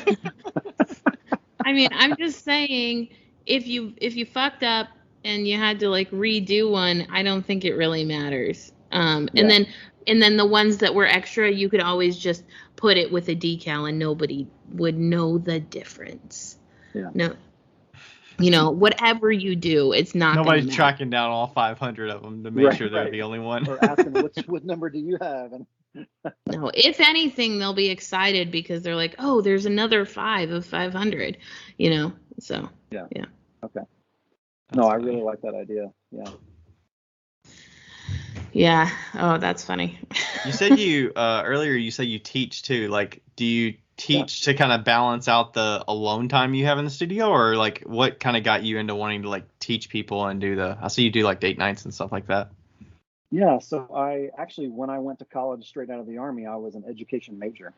And so I planned on being an elementary school teacher, or actually I would have been certified K through 12, but But when my sister was killed, I left school to go back to Florida. But I've always been interested in teaching people things. Like I remember when I was a Boy Scout, I was always called on, Chris, show us that knot, show us how to tie that knot. Can you do that knot one-handed and show us? And yeah, so I've always wanted to impart my knowledge, in the Army. It was that, how do you get your boots shiny like that, Chris? I can see myself in your boots. Like, how do you do that? So I guess I always had a knack for being able to break down a process and explain it and show it. And so, I'll quote verbatim what a master of MFA student told me after a date night. She said, Chris, I've learned more in 2 hours than I learned in some of my year-long classes. And I was like, what? Wow, that was a tremendous compliment. Like, I, don't know if I deserved that, but so I've just always enjoyed. Wait. I feel like his audio cut out for a second. Oh, okay. Did you hear? There we Oh, go. wait, okay. Okay. You're We're good. We're good. Okay. Yeah, I actually feel like I can feel that essence from you. I'm not gonna lie, like that. Thank You have a very calm spirit, so I feel like you have that like patience to like really get down to the nitty gritty of something. Really, yeah. I try to extrapolate. Like, how in some pottery classes they have every, when you center and they have a piece of clay that's been bisque fired, and then when you drill a hole, like all that. Instead of having that in the studio, I show my students, as we're making, and just building. I try to really build on those basics once they reach the place where they can center the clay. And Yeah. I see lots of doubt. People come in, and trying to dispel that. Like in my own life, I remember thinking, I can't do that. That was my internal conversation. Or, are you sure you can do that? And that's kind of harmful, if you're really trying to do something with your life. And it's not good to have that, kind of conversation going on, with yourself. Instead, it should be when I do this, or after I do this. That's kind of, you have to change it, just the semantics a tiny bit. But I appreciate that compliment, Becca. Thank you. Wait, I have a question also that might be opposite of the compliment. I don't know what's coming. I don't either. Have you? I'm just asking this because I've had this happen to me. Have you ever had a student that just did not fucking get it? Like they were like, and you just were like, I can't. Like I can't do anymore. I can't do anything for you.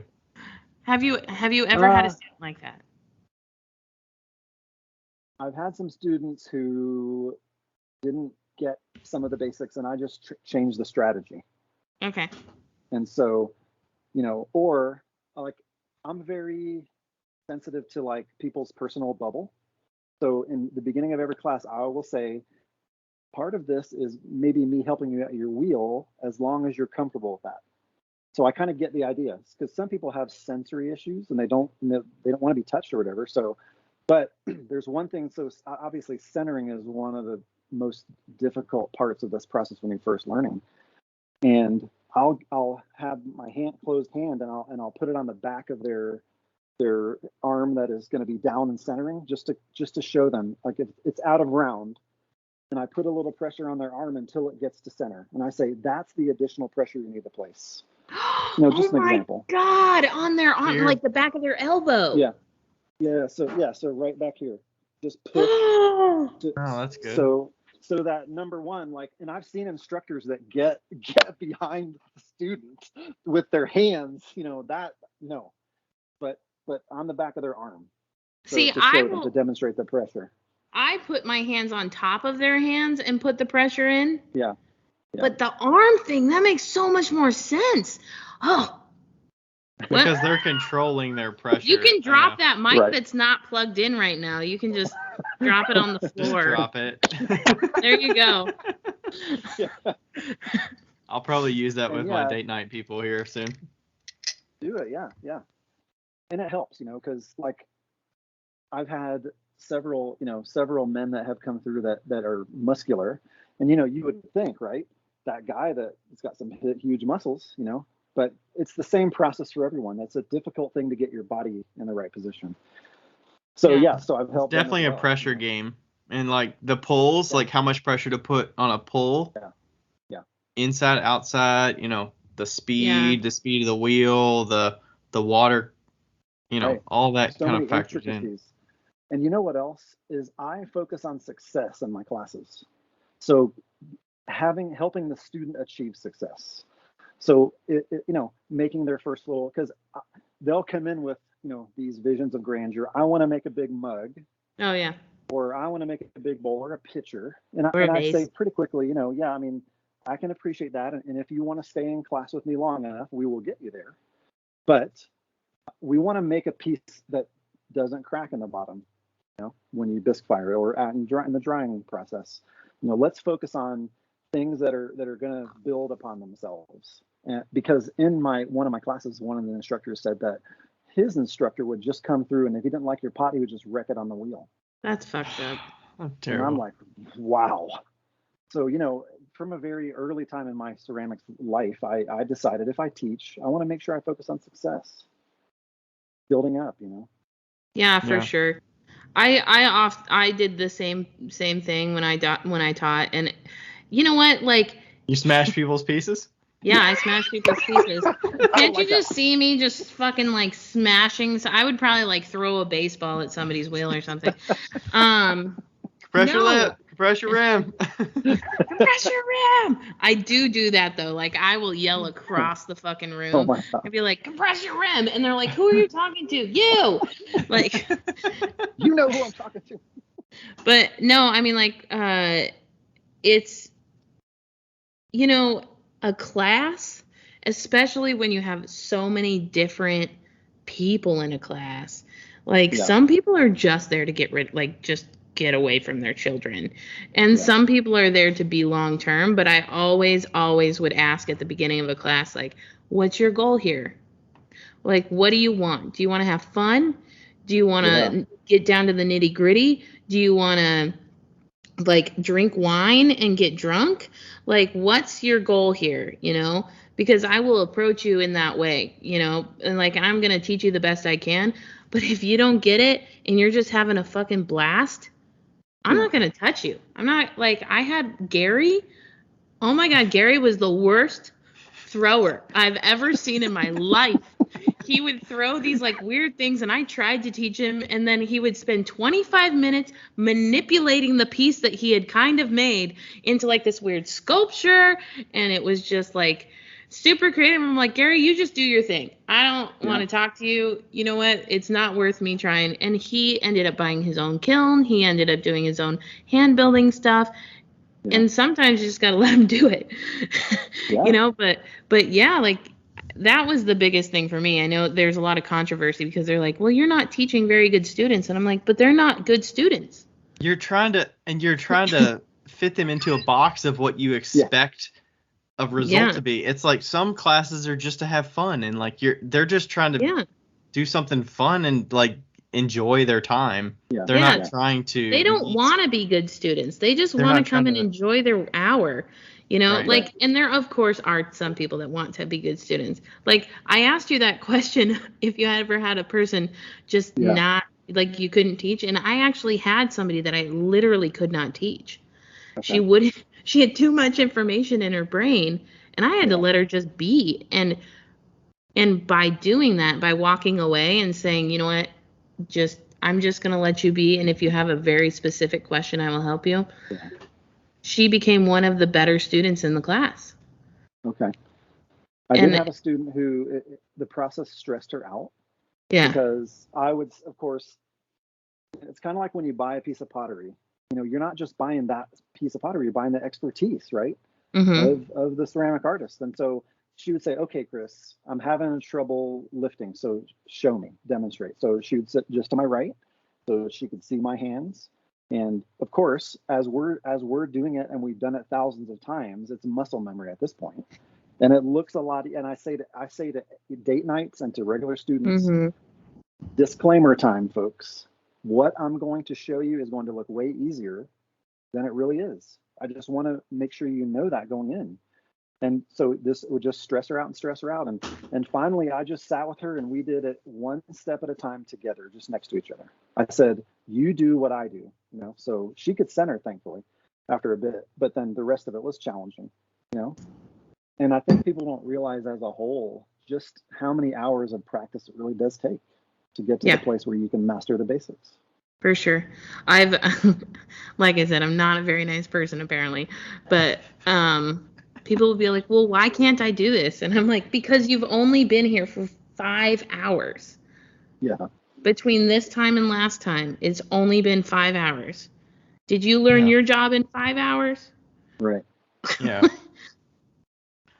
Yeah. It's easy to look at a YouTube video, you know, but it's a lot harder to sit down and do the thing. Put the time in. Yeah. But you're right, you know, because and when someone is feeling that way, I say to them, okay, what is it that you do for a living? Oh, I'm a paralegal. Okay, so imagine me walking into your office and they give me a task. I don't know what do I do? Someone has to show me. You know, so you can't think of it like I'm just going to sit down on the wheel and do that. You know, you have to give it the time and, you know, be fair to yourself. You know, so it really is. It is about building them up. And I think both of you know, like in life, we do enough tearing down. You know, you see it every day in the news, you know, or you see it within yourself. I mean, I spent so many years, you know, just not having a good self-esteem, and it took ceramics to really get me to the place where I feel like I can be accepted anywhere I go, because I don't need that approval of anybody anymore. You know, it took me finding that thing that I could do, that I could carry my own weight in my life to get me to the place where I stopped being concerned about it. You know? Yeah. So, yeah. It's good that we're talking about this because it's just good. There's a lot of people out there that teach these small classes and stuff that, man, teaching's hard. It is hard.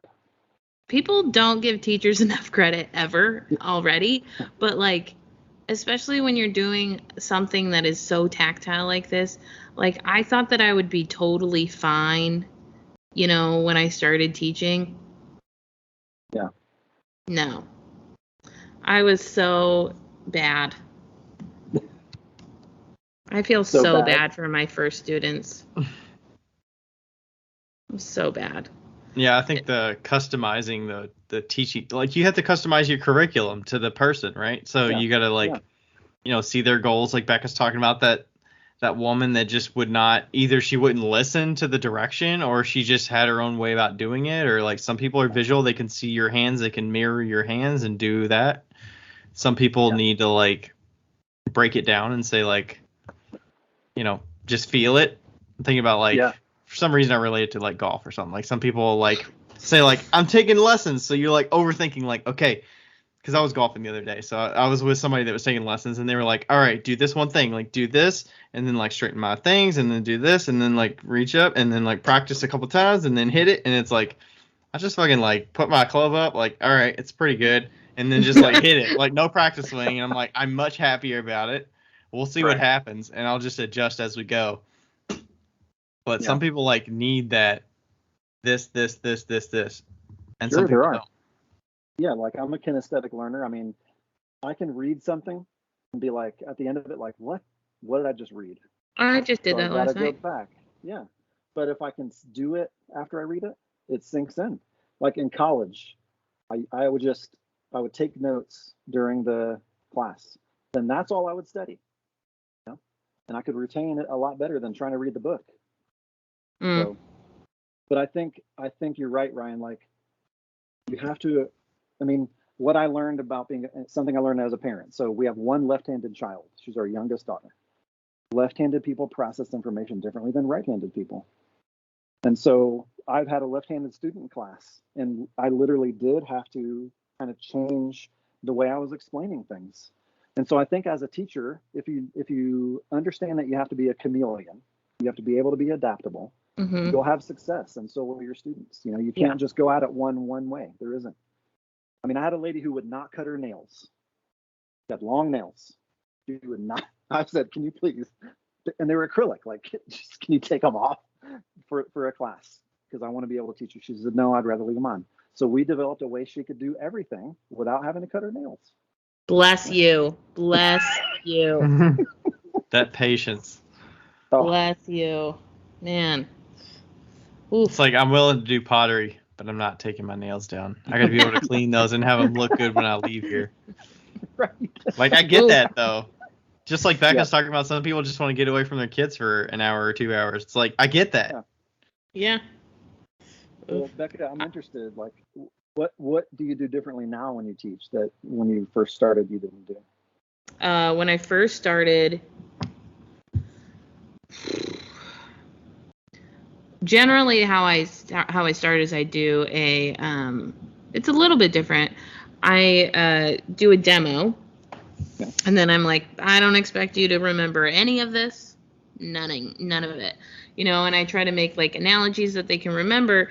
But what I started doing recently that I didn't ever do before is that we actually started doing the first pot together. If nobody had ever thrown, then I get up at the front with my like Shimpo Aspire and I throw the piece step by step with everybody. And once everybody has the step done, then we move on to the next step.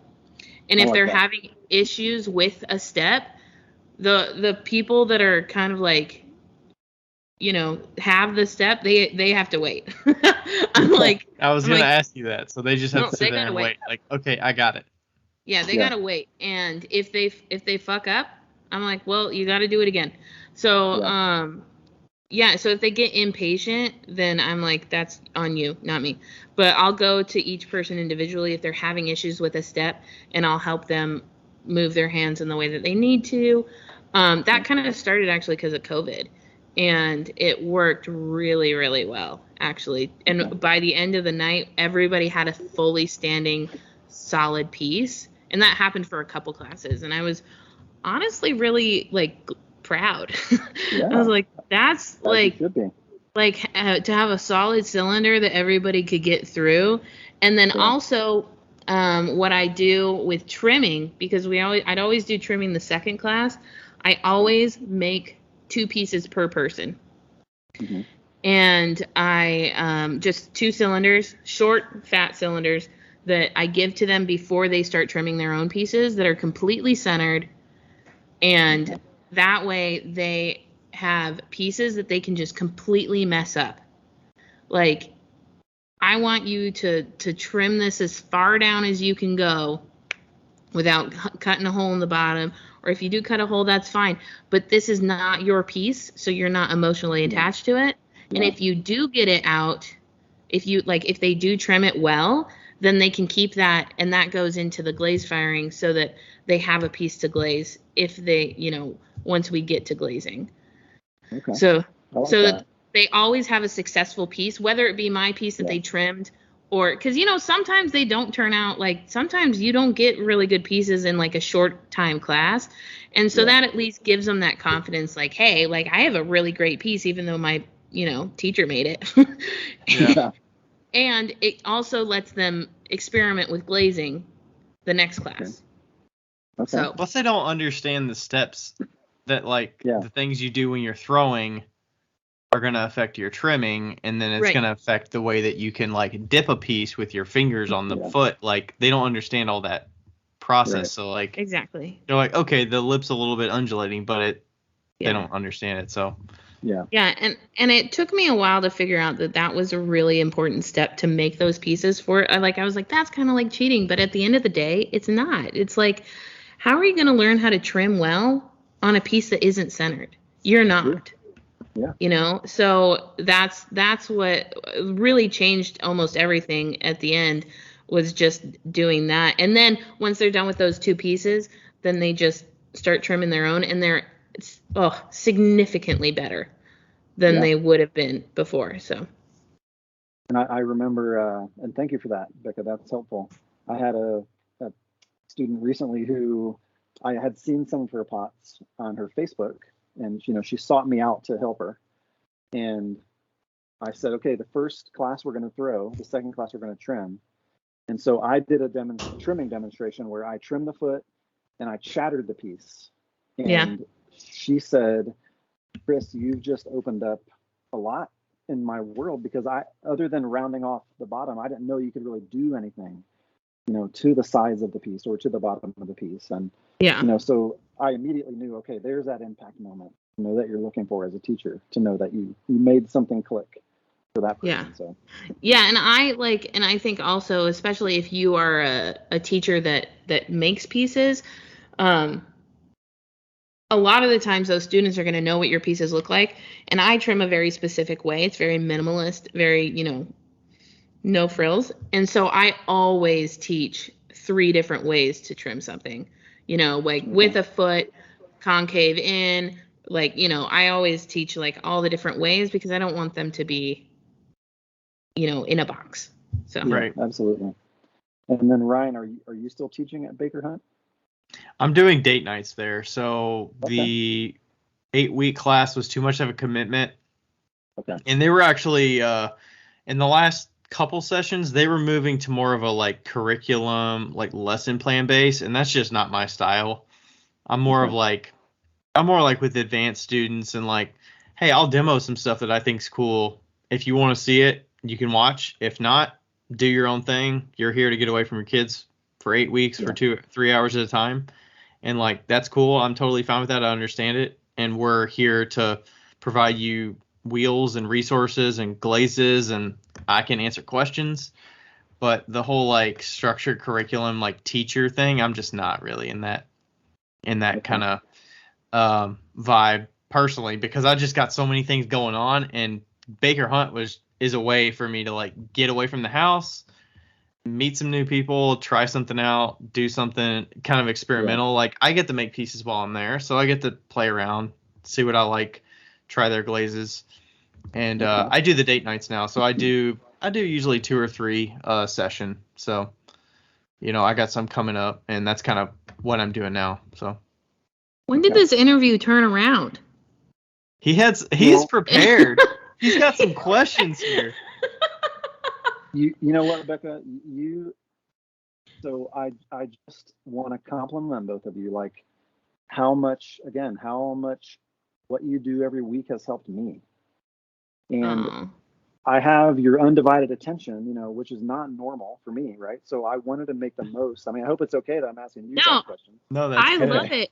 And I was just thinking that we need to get more people that are like listeners to like, it would be fun to have to do this, like more of like an interview style of us if they had very specific questions. I think it's very interesting. I like this new thing that you said. When Chris first reached out, he had that you wanted it and got it. Now what? And he asked all these good questions, and I was like, we need to chat about it. Yeah. And I was like, this would be perfect. And it's kind of like a informal coaching session, but it's just like chatting, But if people can hear it, round table. So it's, I think more of this kind of things with people that listen to us a lot and get value, and then also have their own like challenges and successes, Aletha Bean, you hear that? Just saying. Aletha Bean, Lindy Gardner, you hear that? I just want both of you to know that I look to you, because you're successful at what you're doing, and you've come further than I have, and so I want that conversation. I want to pick your brains. I want to know, what am I missing? What can I be doing better? And based on what you've seen or what and because I don't want. I mean, I left corporate America before, and I had to go back, and I just don't want to do that again. Nothing against anybody who works a 9 to 5. I'm not saying that. Just for me personally, this is the path that I want to walk down, and I don't want to have to change it again. I'll say it. You don't want to be a robot. Yeah. I don't want to be living someone else's dream. I want to live mine, Yeah, for sure. And that's what I found in my life. I mean, I spent 2 years working in Alzheimer's and dementia care, and I helped someone run their business, but it wasn't my dream. It was to pay the bills. I want to turn this into, what it could be potentially. But you know what? I'm glad you mentioned that, because what you have that a lot of people don't have, now that I know this, and like what I have and kind of what Ryan has, just because he's smart, is that background in business that is personal. It's not like a corporate business. It's a, hey, I helped somebody run this business. Like before I was doing pottery, I was a office manager that was helping a painting company run their business. Like I learned QuickBooks. I learned all these things. That is so valuable, so valuable. And it's often overlooked. We have a lot of these. You have life. You have life under your belt. You're not 20. You're not 20 and starting a business. You are older than that. I don't know how old, and I'm not going to ask. But I don't like. I mean, like, well, like me, I'm 30, and I've got 10 years of experience doing other things under my belt, and that is really, it has really helped. And really it's an asset. So I think that's another thing, is just don't ever take those jobs that you're like I fucking hate this. Like, why am I running this other person's business? If you do have a dream to do something with pottery or with crafting or with whatever, and you've had those jobs, glean as much as you can from them, because they will help you so much in your future, even and if you're they're still gonna make that monthly paycheck while you're gleaning experience and knowledge that they're literally somebody else paying you to learn. Yeah. Well, I did bring a lot from Apple. Yeah, I will say that, and the rest of my jobs. And I know you didn't ask, but I'm 48 years old, and that's another thing though, is what I was asking myself every day at work is, when, Chris, if you don't do it now, while the passion is there and the fire is there, when will you do it? Yeah. And of course, I'm not in any way, I would never try to twist anyone's arm, listening or otherwise, that if you're feeling it as time. I don't know that for people. They have to figure it out for themselves. I knew it for me personally. When I got to the place where it was, even though like bullets weren't flying, I'm not walking 50 miles, right? I'm not, rappelling out of a helicopter. I'm not putting my body through a lot of, undue stress. It was more mental taxation, Yeah. And again, it was that question of, how long do you want to live someone else's life? How long do you want to help, put money in Apple's pocket? How much did, because you have 5 kids, you have a wife, how much did the family and the like, did the weight did you just feel that when you had to make that final decision? Did you feel that pull between like self, like fulfillment versus like family security? And how did you, is that just discussion and having a, openness with your wife and your kids and things like that really solidifies that decision? And Sure. So it was lots of hours of conversation with my wife and I, like planning, thinking, what ifing, putting scenarios out there, because I have left jobs for strictly emotional reasons before, and that wasn't the right time. I even left. So my father, the business I ran for them, would have ended up going to me and my wife, but he decided to sell it. I wasn't included in the decision, other than whining and dining the new owners. But I will say that 2 weeks after they took possession of the business, my pay got cut in half. They didn't touch anybody else's pay. And I was the vice president, and I was, a C-suite executive. So I made more than $100,000 a year. Nothing to show for it. I was in my 20s, but I left for an strictly emotional reason, because they wronged me. Yeah. And I had a friend who was asking me to come work for him. He ran a childcare franchise business. And so it was just kind of perfect timing. So in some ways I was lucky, but I don't think everyone falls into that category, Mm-hmm. I think there is a part of it, right? So there is pragmatism here that, okay, if I start this, do I have enough money if I fail? Like, if it doesn't work after a few months or a year or 2 years, that's valid. But there is also the unknown. Like, I don't know what money's coming in. I don't know, how I can achieve this goal. But for me personally, it was, if not now, when, was the question. It just kept on. And I used the how I felt at work as a gauge, because there was several, a few years at Apple where that wasn't a question. I wasn't miserable. I didn't, didn't enter my mind. But there was a point after my mom passed away where, hey, do it or don't. That's really what it boiled down to. And Yeah. I'm a very serious personality, very focused personality. My wife tries to get me to watch comedy just to, to kind of lessen just how serious I am about life and things. But, that's really what the answer was. I'm going to try this, and I don't want to leave anything to chance. If I ever have to get another job, I will have, no stone unturned kind of approach, so that I don't have to what if anything. Yeah. So, yeah. Do you think some of that comes with just having those multiple jobs and age and like just doing a number of things that you have that behind you that you're like, okay, I've got to make a decision at some point? Definitely, Ryan. For me, the people I could look up to, Jesse James, the motorcycle guy. But, he started making one motorcycle at a time in his garage. Steve Jobs and Steve Wozniak, they were in their garage. So I've looked at the parallels, and not that I'm a Jesse James or Steve Jobs or Wozniak. That's not what I'm saying. But if people can start a business and be successful, why can't I? Well, you are in your garage. I am in my garage. There's that Venn diagram, right? There you go. A small intersection, right? And that's okay, you know what? Too, what else has changed is I used to think I had to make tons of money to be happy.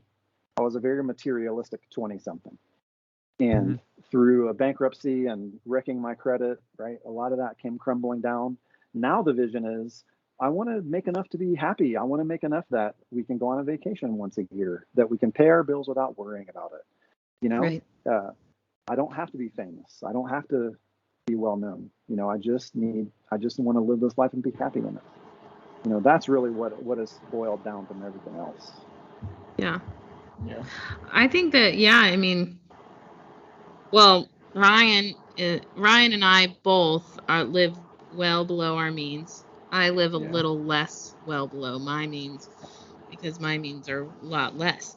But but I think that that's something that we both have in common, is that we don't need money to make us happy. And I think that he's the numbers person, so that's like, that actually does make him happy, the whole numbers crap. But once you realize that, and once you have that in your brain, that's just like, I need enough to live on, and my happiness doesn't come from that. Like, my happiness comes from the people I'm with and the ability to take care of the people I'm with. And I mean, we've all lived paycheck to paycheck, maybe not Ryan, but No, I don't live paycheck to paycheck, but I still worry like some people probably live paycheck to paycheck. yeah, there you go. But we've all been there, and it's tough. It's like, really, it is really tolling on your body and your mind. But I mean, we're all gonna die. I think that that's the biggest thing, is that you're gonna die. You might as well be happy while you're dying, because we're dying right now every day. Little inching closer, right? Yeah. Yeah. Well, and that's the thing too. So, is I want to answer those questions for myself. What can I do with this gift that was given? And that's what it was. I didn't expect, when I walked into pottery class, I thought it was going to be a semester of doing pottery, and that would be it. I didn't know it would change into what it is.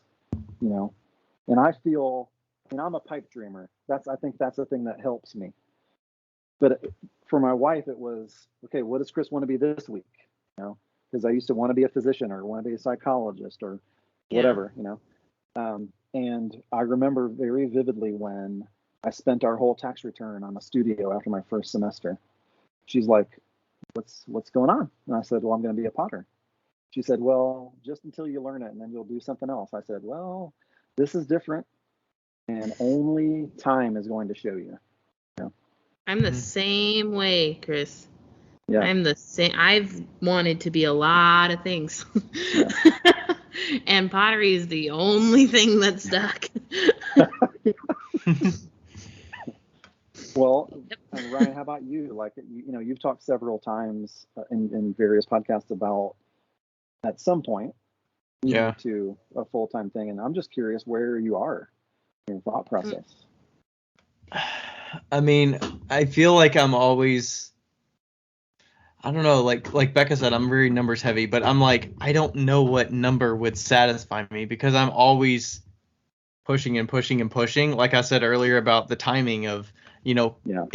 like I'm like a sponge of like squeezing every little bit, every hour that I can into the business in hopes that it's going to get me to this place where I have enough opportunities to where I don't have enough time in the day to do what I want to do and balance out like the things I need to do to like work my 9 to 5, for instance. Like there's at some point where it's going to be detrimental. And then it's like, do I ask my job if I can do it, take unpaid days off? Is that beneficial to me? Is that detrimental to me? Like, should I just make that jump and make the decision? Is it going to hold me back? And that's where I'm like it's just my personality, I guess, of like the worry and the like what you have is so nice that 9 out of 10 people would be totally fine with it. Why would you leave that? But it's like, I have this itch of like, what can I do? And what have I done to like prove to myself that I can do what I hope, to be doing full time? And it's like, and then there's that like itch in me a little bit that like Becca said in the past of like, just because you want to do it, like what is going to change when you like officially do it full time? And like, are you going to enjoy it as much as you did when you weren't doing it full time? That's like, it's tough. Like I'm also like a teeter-totter. Like I'm on the fence. I don't know if I can, have the guts to say like, what is that conversation going to be like with my employer when I want to make that decision? And like, am I going to be confident in it? I feel like I should be confident in it because I should, want to, make this jump and be happy about it. And I'm sure everything would be totally fine, but it's just that unease and like, I could go back to it if I needed to, but like, would that be considering like failure or, I wasn't ready? Or that's why I was asking you some of those about the whole discussing with the family and I don't have kids. I don't plan to have kids. Like we just got a new house, but like, I have the space. I should have the ability to do what I want to do. I don't have to pay for like rental space and, I should be in a spot where I'm comfortable and happy and satisfied, but there's a whole balance of like, the money in the bank on a monthly basis or bi-monthly basis is nice and I don't have to worry about it, but it's like, I don't know. I mean, I guess for me, it's paradigm. So when I worked in Alzheimer's and dementia care, watching people exit this planet, exit this life, like that stuck with me, because there will be a point in time when that's me, not necessarily with that disease per se, but breathing that last breath, and I think for me is that entrepreneurship is the only way I'm happy in a work environment, because I'm always fighting that I'm doing this for someone else. So I'm only making part of the money I could be making for my family and for my future. And so that was the catalyst, really, is that paradigm of what I've experienced, and that I just grew very tired of that day in and day out, And I can say so April 30th was my last day. So for the first month or two, it was very surreal to wake up and not have to be driving to the Apple store, And now I'm just getting to the place where, okay, this is my job. This is my life. You're like, God, I have to get out of bed. And some jobs are like, so like my job is pretty abstracted where the work that I put in it's for a corporation, right? So the work you put in is so minuscule in comparison to all the like business as a whole, and you're so abstracted from the end user of who's actually like benefiting, and it seems so small. in relation to the person that's actually using it, and they might not even notice, you're Sure. doing like, the front end of like what a website looks like, but like, do they notice? Is it, beneficial to them, or is it just like sales tactics to help your company make more money, Right. Yeah. So it's very distant from the end user and the customer.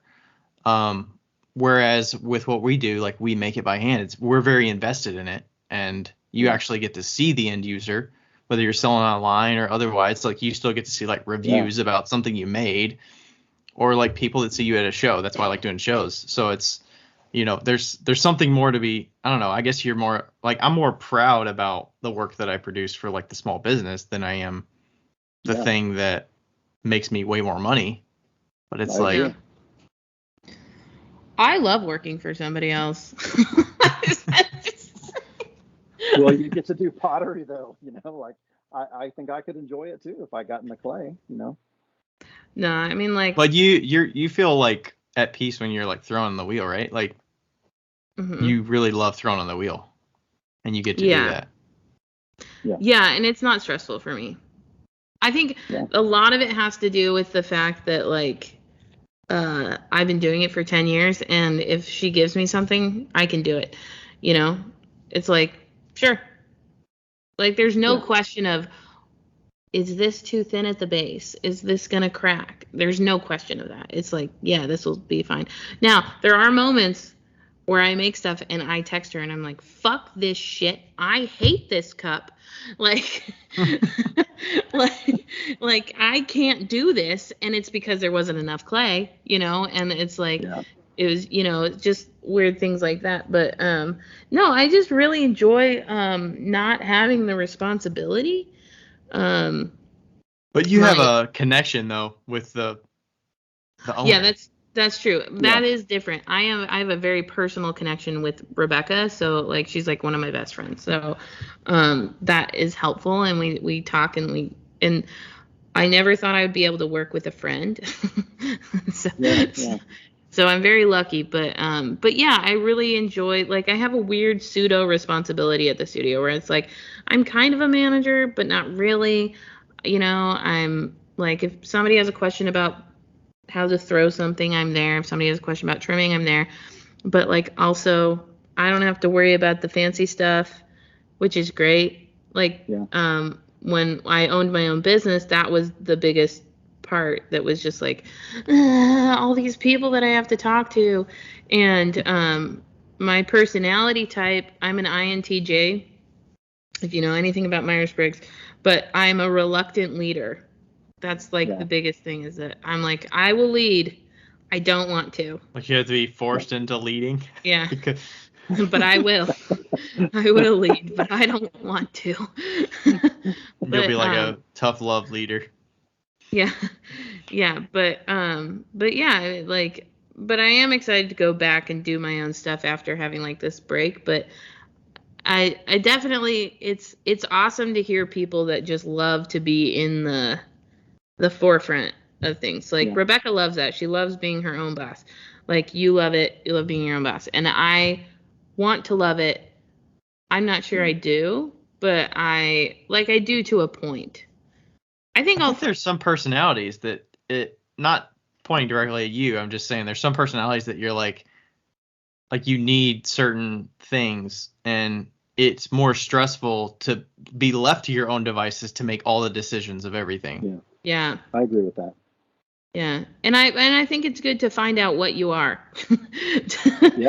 Because like what we're doing right here is like you're saying, like, I love being the entrepreneur, and that's what you're saying. And then Ryan's like, I love that, but I also kind of enjoy the ease of this, but it's also really rewarding to do this, and it's really good to figure out that cycle and what you do love, because a lot of people get into doing their own business without any knowledge of who they are really. Yeah, right. And then they find out that they aren't the person that can do their taxes at the end of the month.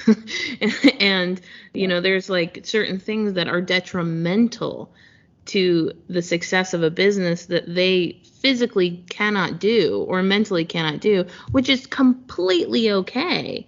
It's just that you need to know what your strengths and your weaknesses are before you get into, like, before you jump into the water. You have to know if you can swim, you know?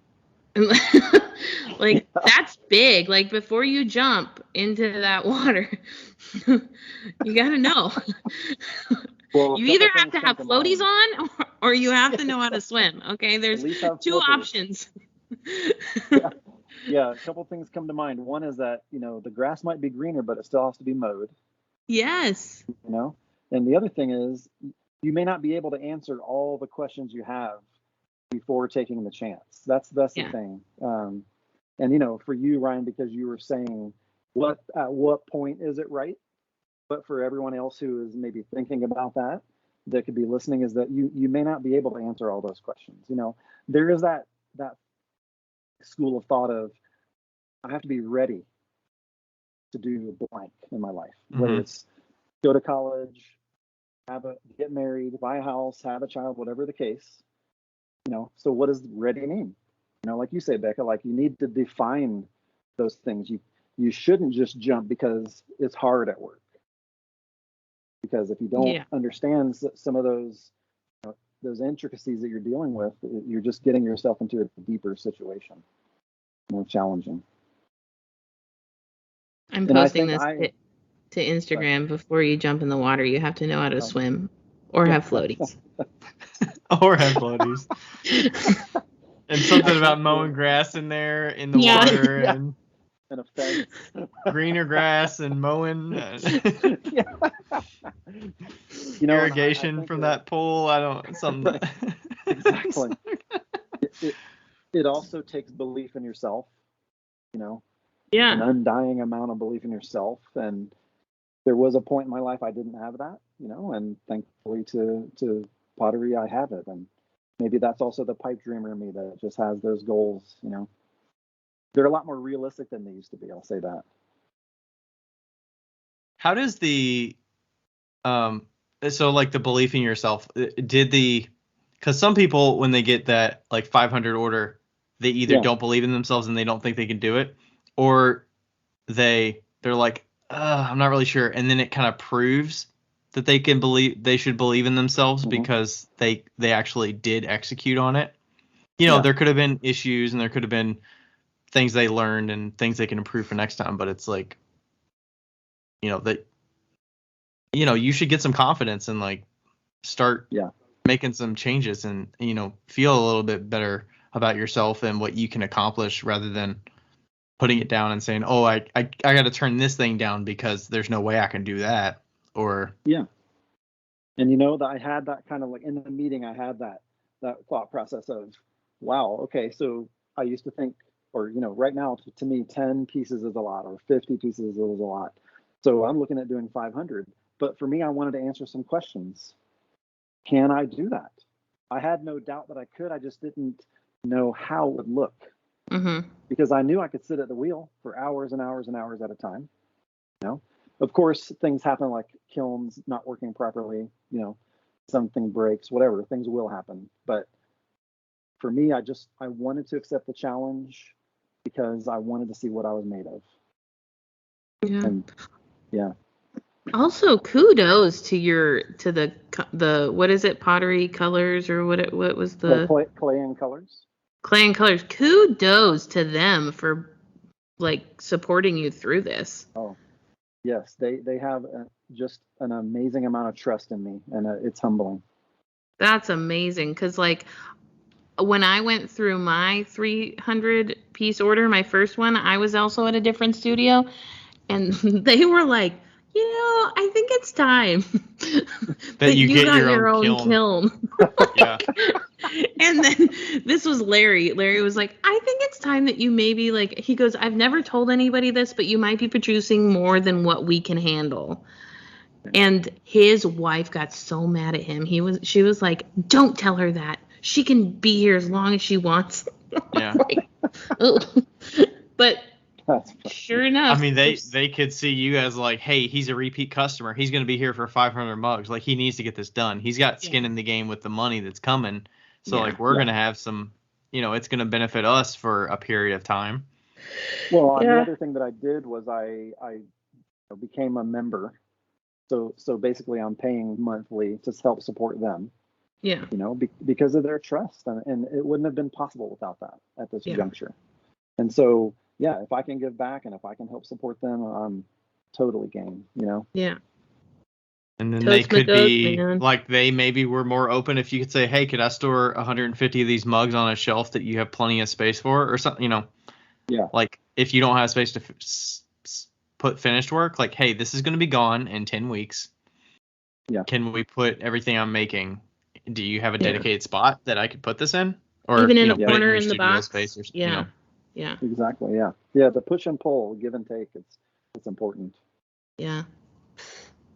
That's Plus, awesome. I just feel like you like exude this like appreciation for your, whether it's just like your experiences with one-off people. I know we've talked through messages and whatnot, but it just seems like I don't know if you do this with just like anybody or if it's people that you get a rapport with, but you have this like feeling like they have your dedicated attention when you're talking with them. That speaks to like, who you are as a person, and then like who you are as a business owner, and how you carry yourself, Yeah. that Yeah. a lot of people And I can get appreciate that. something out of. And it isn't just, with whoever's in front of me. I mean, it's with everyone. And I'll tell you when it happened. It happened the day that I buried my sister, because growing up with a sibling, like she was 2 years younger, we didn't always get along. There was a 6-month stretch before she passed away, thankfully, that we kind of got back on an even keel with each other. But I made a commitment to myself that anyone in my life would know how I feel.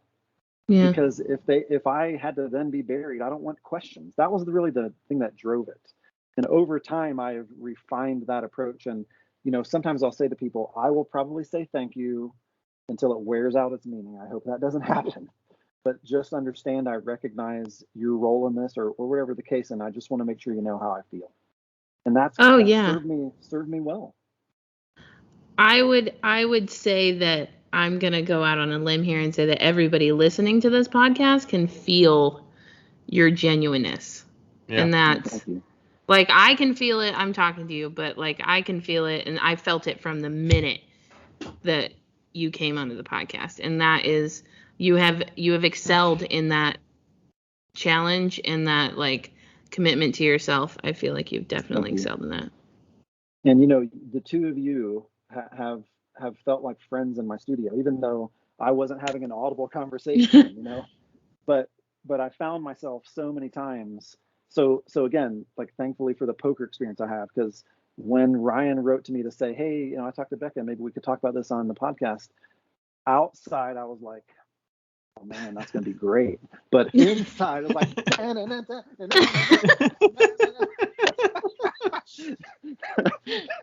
and literally, like, I call it the frog in my throat, where you're about to tear up over something happy. And I came to my wife and I said, I have something to tell you. She said, what? And I said, I'm going to be on Wheel Talk. She's like, what? And so, literally, I told Ryan, Becca, that I did never expect that invitation. I hope that I've conveyed how much you both mean to me. You've definitely shared your compliments about me, and I really appreciate that. But I just want to be sure that what you're doing is making an impact in the ceramics community. You're always going to have those people that say negative things, whatever. They shouldn't be listening if they don't like it. That's how I feel about it. Because, well, I'm sure JW17 and stopped listening a while ago. So. JW17. Oh my gosh. JW17, you're missing out, man. Or woman. Well, I do have a question for you, both of you. As this is such a new thing, like this full-time thing for me, what is your recommendation? Like, what now? Like, since I did that thing, since I did that big order, what would be the next thing you would do in your job? Well, Ryan? I thought you were going to answer. I mean, I can answer, but I don't know if you have anything to say. I don't know. I'm not full time. I don't know how to. Oh, it's for me then. Okay. know what's for both of you, but I mean, yeah, I Becca, go can ahead. think about it as you're answering. What I would suggest is through like, well, for sure, try to get it, because you know, and it sounds like you enjoy doing production on a wholesale type level. Mhm. Because you enjoy that now, I would say definitely get a Faire, FAIRE account, and that Okay. is a wholesale platform. And Okay. so it's basically a good way to connect customers with potters and stuff like that, and with your agate ware it's a little Wow. bit different. So that's a really good thing to start with. Like when I started doing, yeah, I think that just the natural progression is to start doing wholesale, and then the rest will kind of like follow suit. I mean, you're already doing shows, so it's not like that's anything new. So adding in that wholesale can be nice, and especially since, Okay. it's not as much like you're not doing any of the extra money work wise. Like, you don't have to go out, you don't have to like drive anywhere. You can just ship it off. So it's Yeah. nice to do that. Now, what I will say about Faire, what a lot of people don't know, is if you can find somebody who has an account with Faire, like that's a buyer. So Faire is kind of hard to get into as a Okay. seller, but you can Okay. get in as a buyer pretty easily. So like if you go to a plant shop, or if you have somebody that owns a small business that has a bunch of handmade stuff, and you say, hey, do you have a Faire account?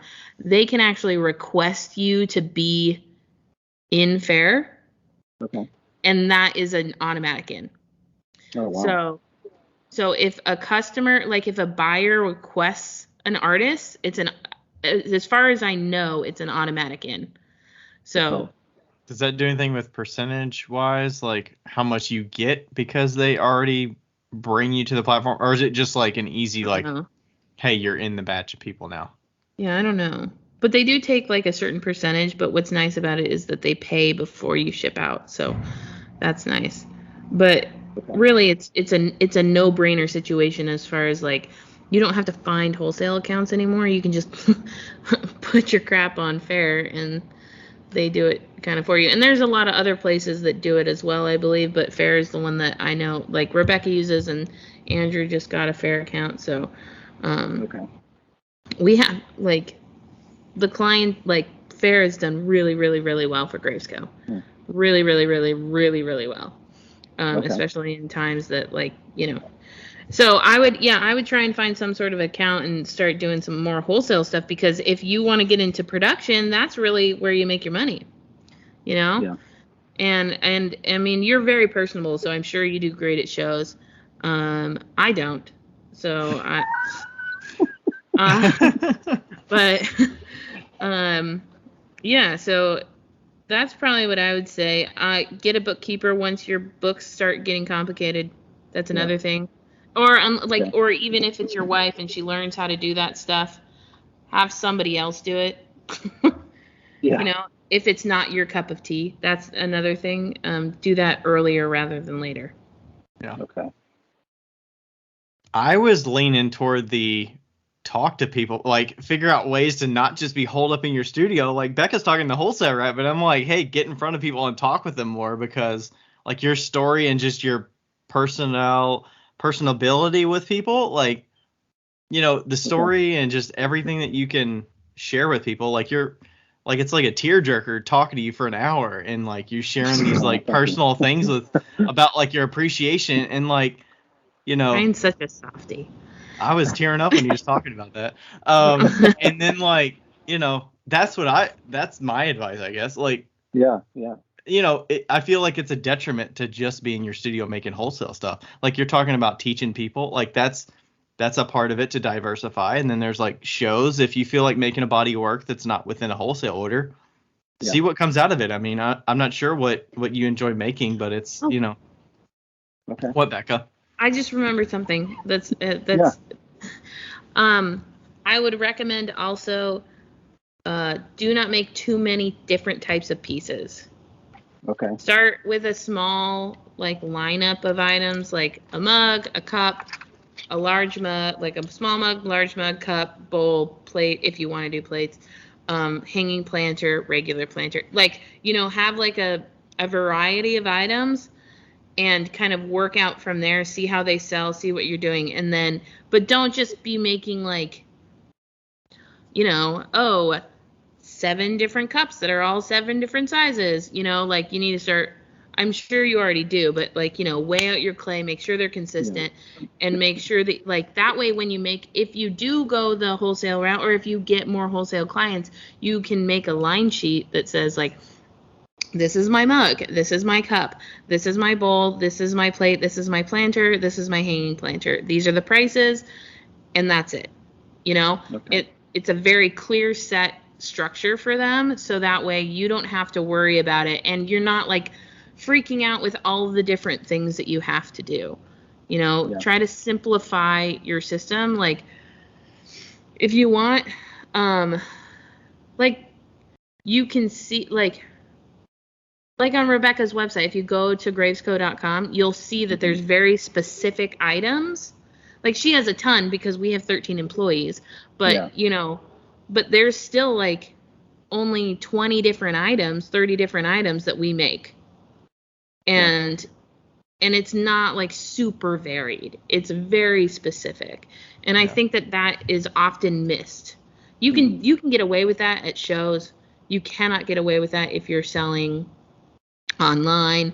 Well, I mean, you can if you're selling online, but mostly if you're making really expensive stuff. But like, if you're selling multiples of something and like shipping it off, and that just makes it easier because you can say, this is what it'll look like. Of course, it's not going to always be the same, but this is generally what it will look like, and then you can, make it later. So. Okay, I like that. Yeah. And that goes goes with having shows too. I mean, like that's generally you should be doing that anyway. And I get more and more comfortable saying, no, I'm sorry, I don't make those. Like I'll get people that'll walk up at shows and be like, I'm looking for salt and pepper shakers. Sorry, I don't make those. Yeah. Okay. And I don't feel bad at all one bit about saying, sorry, I don't make those, because I don't see myself enjoying to make those. So no matter if these salt and pepper shakers are $50 for a pair, I'm not going to enjoy making them. So, see what you enjoy making, see what you don't. 1 no a day keeps the psychiatrist away. Well, I did have that thought about when you first start out, it's almost like you got to go where the money is to a degree. But then over time, once you have these accounts, like you could build into that. There's a place where I say no. There's a time when I say no. It's not going to hurt me to not take this order. It's not going to hurt me to not take on this account. That's kind of where I could see the linear thought happening. Yeah. Which at this point, I almost don't. I mean, I see the value of limiting myself, but to a point, I almost see that I need to make the money where I can when I first start like this. Yeah. I think when I was a couple years in, I started selling shows. I only sold like 3 shows my first year, but the second year and third year, like I was really digging in and saying like, I want to find some shops that like work with my stuff.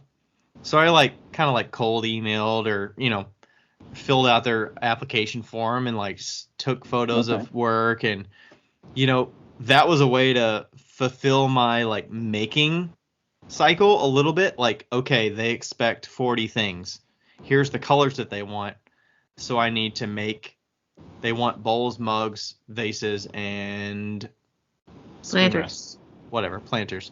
So I'm like, okay, I need to make to this so that they can supply it, whether it's considered wholesale or consignment, whatever. Early on, it was all, it's still pretty much all consignment, but there's some that buy them wholesale, but that fulfills my making itch where like you want to spend time in the studio making and you want to make a lot of them, which also scratches your like, hey, you're practicing, you're improving by making a lot of things. You're getting it to a shop that can sell it on any day of the week that they're open. And like that kind of fulfilled it helped me grow a lot in like what I was making. And also like I can experiment a little bit. Like I don't have to make this bowl exactly like they got it the last time. Okay. Like it's going to improve over time. And then, you see what sells because you get a report monthly when they sell and stuff. So like you find out what's good, what's not, what's sitting, and you can play around with like the relationship with them.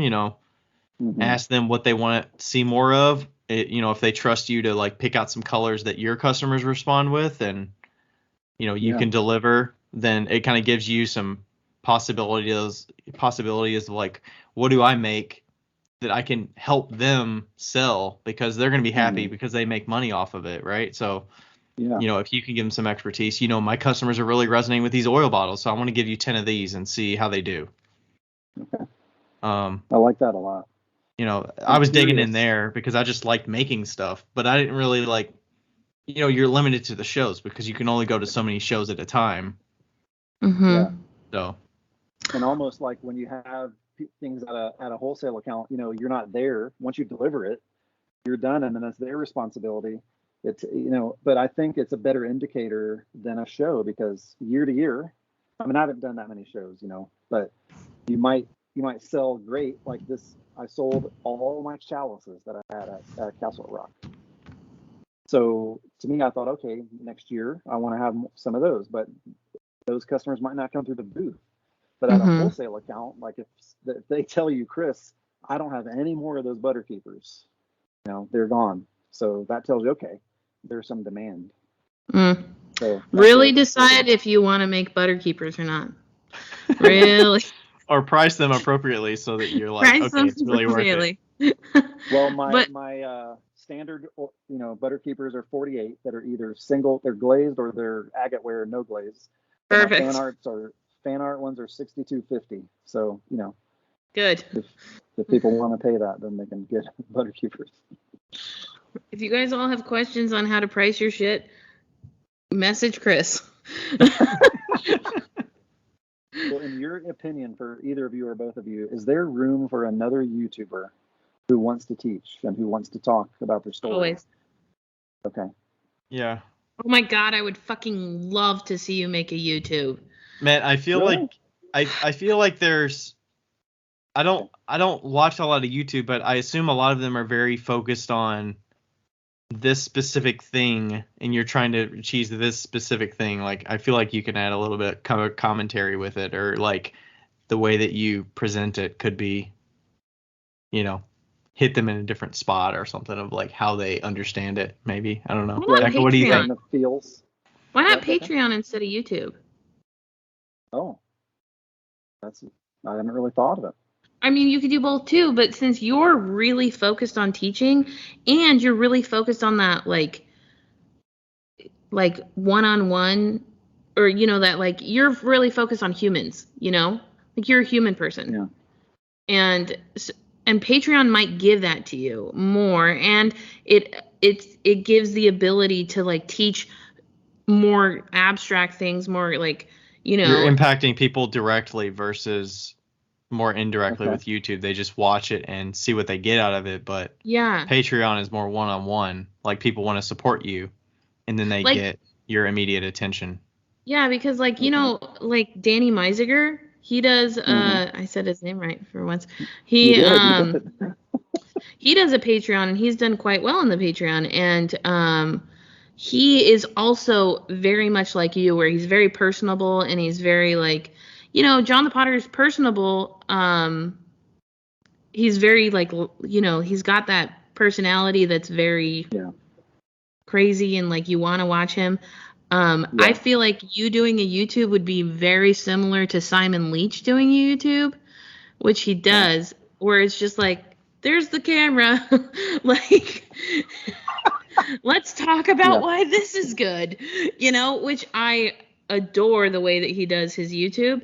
But also, if there was like a Patreon of Simon Leach back in the day, I would have so done that. And you're a little bit more mellow. Whereas like a Tim C, a John Potter, they have like they're very vibrant, Yeah. And I'm not saying that either one is bad or good. Sure. But yeah, you may look into that, because especially if you like teaching, man, it's so much more personable, And YouTube, there's so many comments and stuff that might stress you out.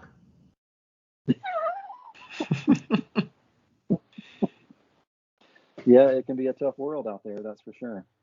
Yeah, but also, I mean, just think of it too. Your current students could enroll in your Patreon as well and get like extra teaching. So that's I mean, I'm not saying don't do the YouTube. You can and you should, but look into Patreon. Yeah. For sure. Okay. Well, I'd definitely like to potentially have an offline conversation with both of you sometime, just to, continue and pick your brains. And, this has been extremely helpful for me. I think it's beneficial too for people to just like explain what they're doing, because some people can't do that when they just sit down and do it and they just know inherently how to do it. If they can explain it, like you have to explain it for a YouTube video to actually have somebody get some value out of it rather than just watching. Like that's going to help you grow too, so that you can understand why you're doing what you're doing, and like, okay, now I add water here. Why are you adding water here? Okay. Yeah. Yeah, like where the like in the Patreon you could ask questions and stuff. Yeah. So with the Patreon, like I guess you could have live where they're watching you in the process. Is that what you're getting at, Becca? You could, but also they can message you and be like, why are you, like, I watched this one video at this watermark. Why did you do this? And you could have a conversation with them, as opposed to YouTube where, they comment on it and it's like in a thread, Yeah. Yeah. I mean, they could still put the timestamp, but yeah, but it's I could see John the Potter where he doesn't have time to answer every comment. Like you might start out that way, which even with the small amount of followers I have, like there's times. I mean, honestly, when I posted this stuff to Pottery Heads and Clay Buddies about the show, I've never gotten 1,000 likes on a single thing I've ever done. And in those groups, I did, and it was very like, wow. So these are mainly pottery, either potters or people who are really crazy about pottery, love pottery, that are commenting, and so many comments too. And I've tried, and then I got, I guess, Facebook jail because I kept thanking everybody for their comments. Yeah, they don't like that anymore. He keeps bumping it up to the top, and they're like, this dude's trying to get on the top the whole time. He keeps thanking people. I've done that once before, and it's like, come on. Yeah. I mean, you really, it's like you're in a, not a tough spot, but an interesting spot where a lot of potters are potters, or they're people potters. So like you're trying to be both, so you're trying to sell potters, people potters. What do you mean by that? I'm about to explain that. All right. You're selling to people that don't know anything about pottery, but you're trying to teach to people that do know things about pottery. So like me, I'm a potter, so I teach, and most of the crap that I sell, I'm selling to potters, but Rebecca, doesn't have any potters that are her customers, like barely any. And so like, if you smushed our Instagrams together, we'd have an extremely vast clientele, but we're very opposite ends. So yeah, and like you can squish them together. Like, I feel like John the Potter has done that quite well, where he's got half potters and half not potters, and then also like Kurt Hammerly is half and half. So just keep that in mind. Like, who's your clientele? What's your demographic for your Instagram, your social medias, your, like, who are you wanting to sell to, and does it have a cap? So like sometimes I feel like potters, they have a cap, right? Because there's a lot of potters in this world, but it's hard to reach them all, right? So, but customers that don't know anything about pottery, unlimited. So keep that in mind. Like, if you're going to start a YouTube, do you want to sell, like, is your goal to make money off of YouTube or Patreon, or is your goal to make pots and sell all that stuff, Because if you're an introvert and you hate people, you're not going to want to do a YouTube channel. Yeah. Like it goes back to knowing who you are, but keep that in mind. Thank you. Well, more than anything, I just, both of you have made such a tremendous impact on me in my life. And I'm so glad I stumbled upon the podcast while just searching. Oh, good. Yeah. And started How listening did you find years it? ago. Did you find it on Clay Buddies or was it somewhere else? Brian. No, I'm curious. I just got into the podcast app and typed in Pottery Podcast. Oh, and okay. I saw your little Fuck picture yeah. with your caricatures, and I was like, whoa, that's, that stood out, to Yeah. me. And I started from the first time. I loved the way you go back and forth, and the humor, and sometimes maybe they're not arguments, but there are sometimes where you don't agree. Yeah. We're the second one. Yeah. Love it. If you type in pottery, we're the second one. I wonder if that's based on like episode numbers, maybe. We're the second one with our little E. A little explicit. A little explicit. Hey, that's okay. That's good to hear. Yeah, I always appreciate all the commentary you have back and forth with me. You bought a mug of mine recently, and Yeah. just the I totally get the like genuineness you have and like the appreciation, and Becca, we need to have more people that listen to podcasts a lot on here, because sometimes you have people on that you're like, okay, you're gonna get some eyeballs because people know them, but like it's good to have people that are going through the same things that you and I are going through. Yeah. That haven't necessarily had that, everybody knows them moment yet, but it's like, that everybody's figuring it out just like we are.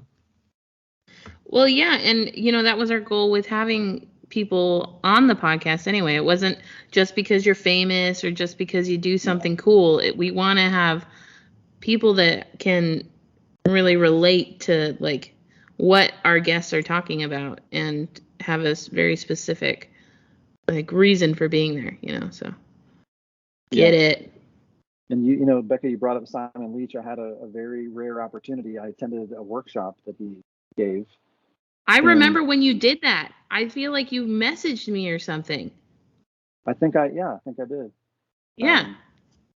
Just to, because when I first started in ceramics, like he was the potter that our instructors talked about watching on YouTube. And so, several hours, many hours of just watching him teach and trying to replicate, and to be able to tell him thank you personally was cool, and to watch how he taught live was a very good experience, Is he as nice as he seems like?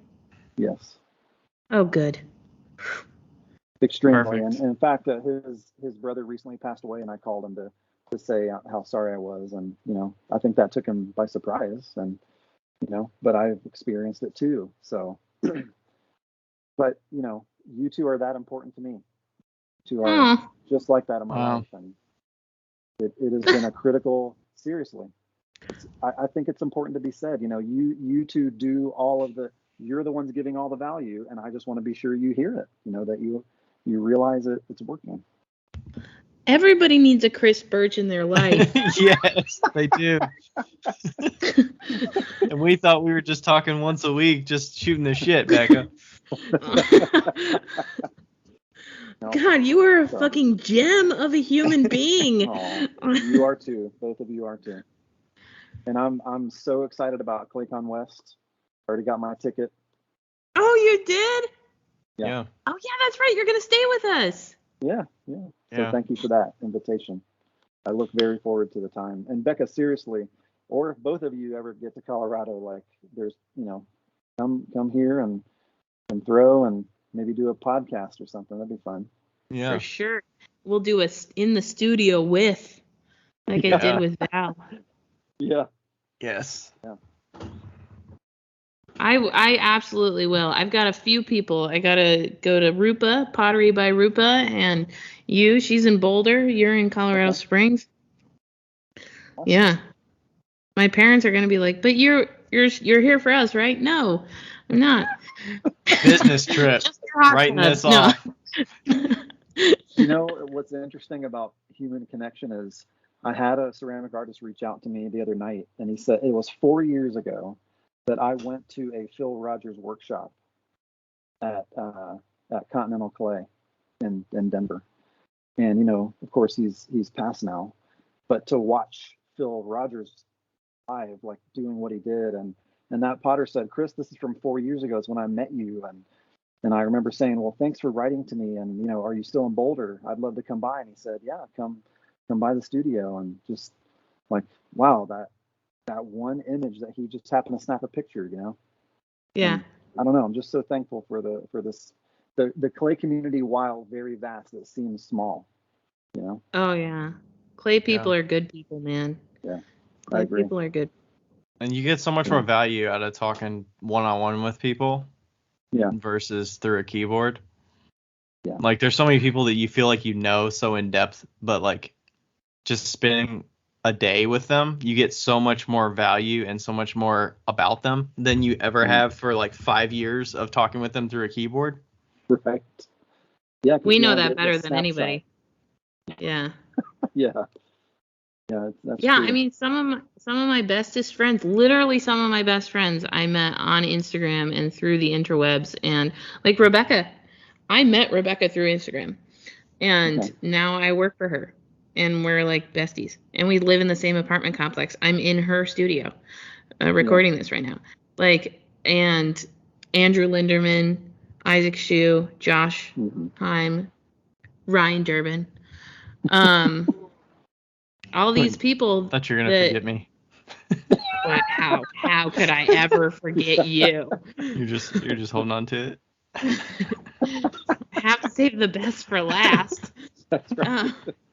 But yeah, like all these people like that you just talk to on a daily basis, weekly basis, or whatever, they change your life. And when you do get to meet them in person, it's like you knew them for years. Right. Yeah. And I think that for me personally, it's the most important thing is the people. And you said it earlier, Becca, same thing, you know. It's important. Yeah, absolutely. We should probably wrap up since it's been almost 3 hours. Yeah. Wow. All right. If anybody doesn't know how to find you, how do they find you, support you, all that good stuff? Main place to look is on Instagram, Pottery by Chris Burch, and last name spelling Burch. Cool. All right. Thank you, Chris, for the time. Everybody. Thank you both. Thank you both so much. Don't leave, but we're going to say bye. Oh, okay. All right. Thanks, everybody. Okay. Bye. Bye. Yo, higgity, yo. It's Becca here. Hey, just so you know, thank you for listening. And also, we have... What do we have again? A Patreon. We have a Patreon that you should go, and if you want to donate to, you could donate to it. If you don't, that's cool too. But just Google Wheel Talk Podcast Patreon. Don't do the other one, because there is a Wheel Talk on Patreon, but it's not us. So make sure you get the right one. It's in the show notes. And also, leave us a review because they're fun to read. Okay, bye!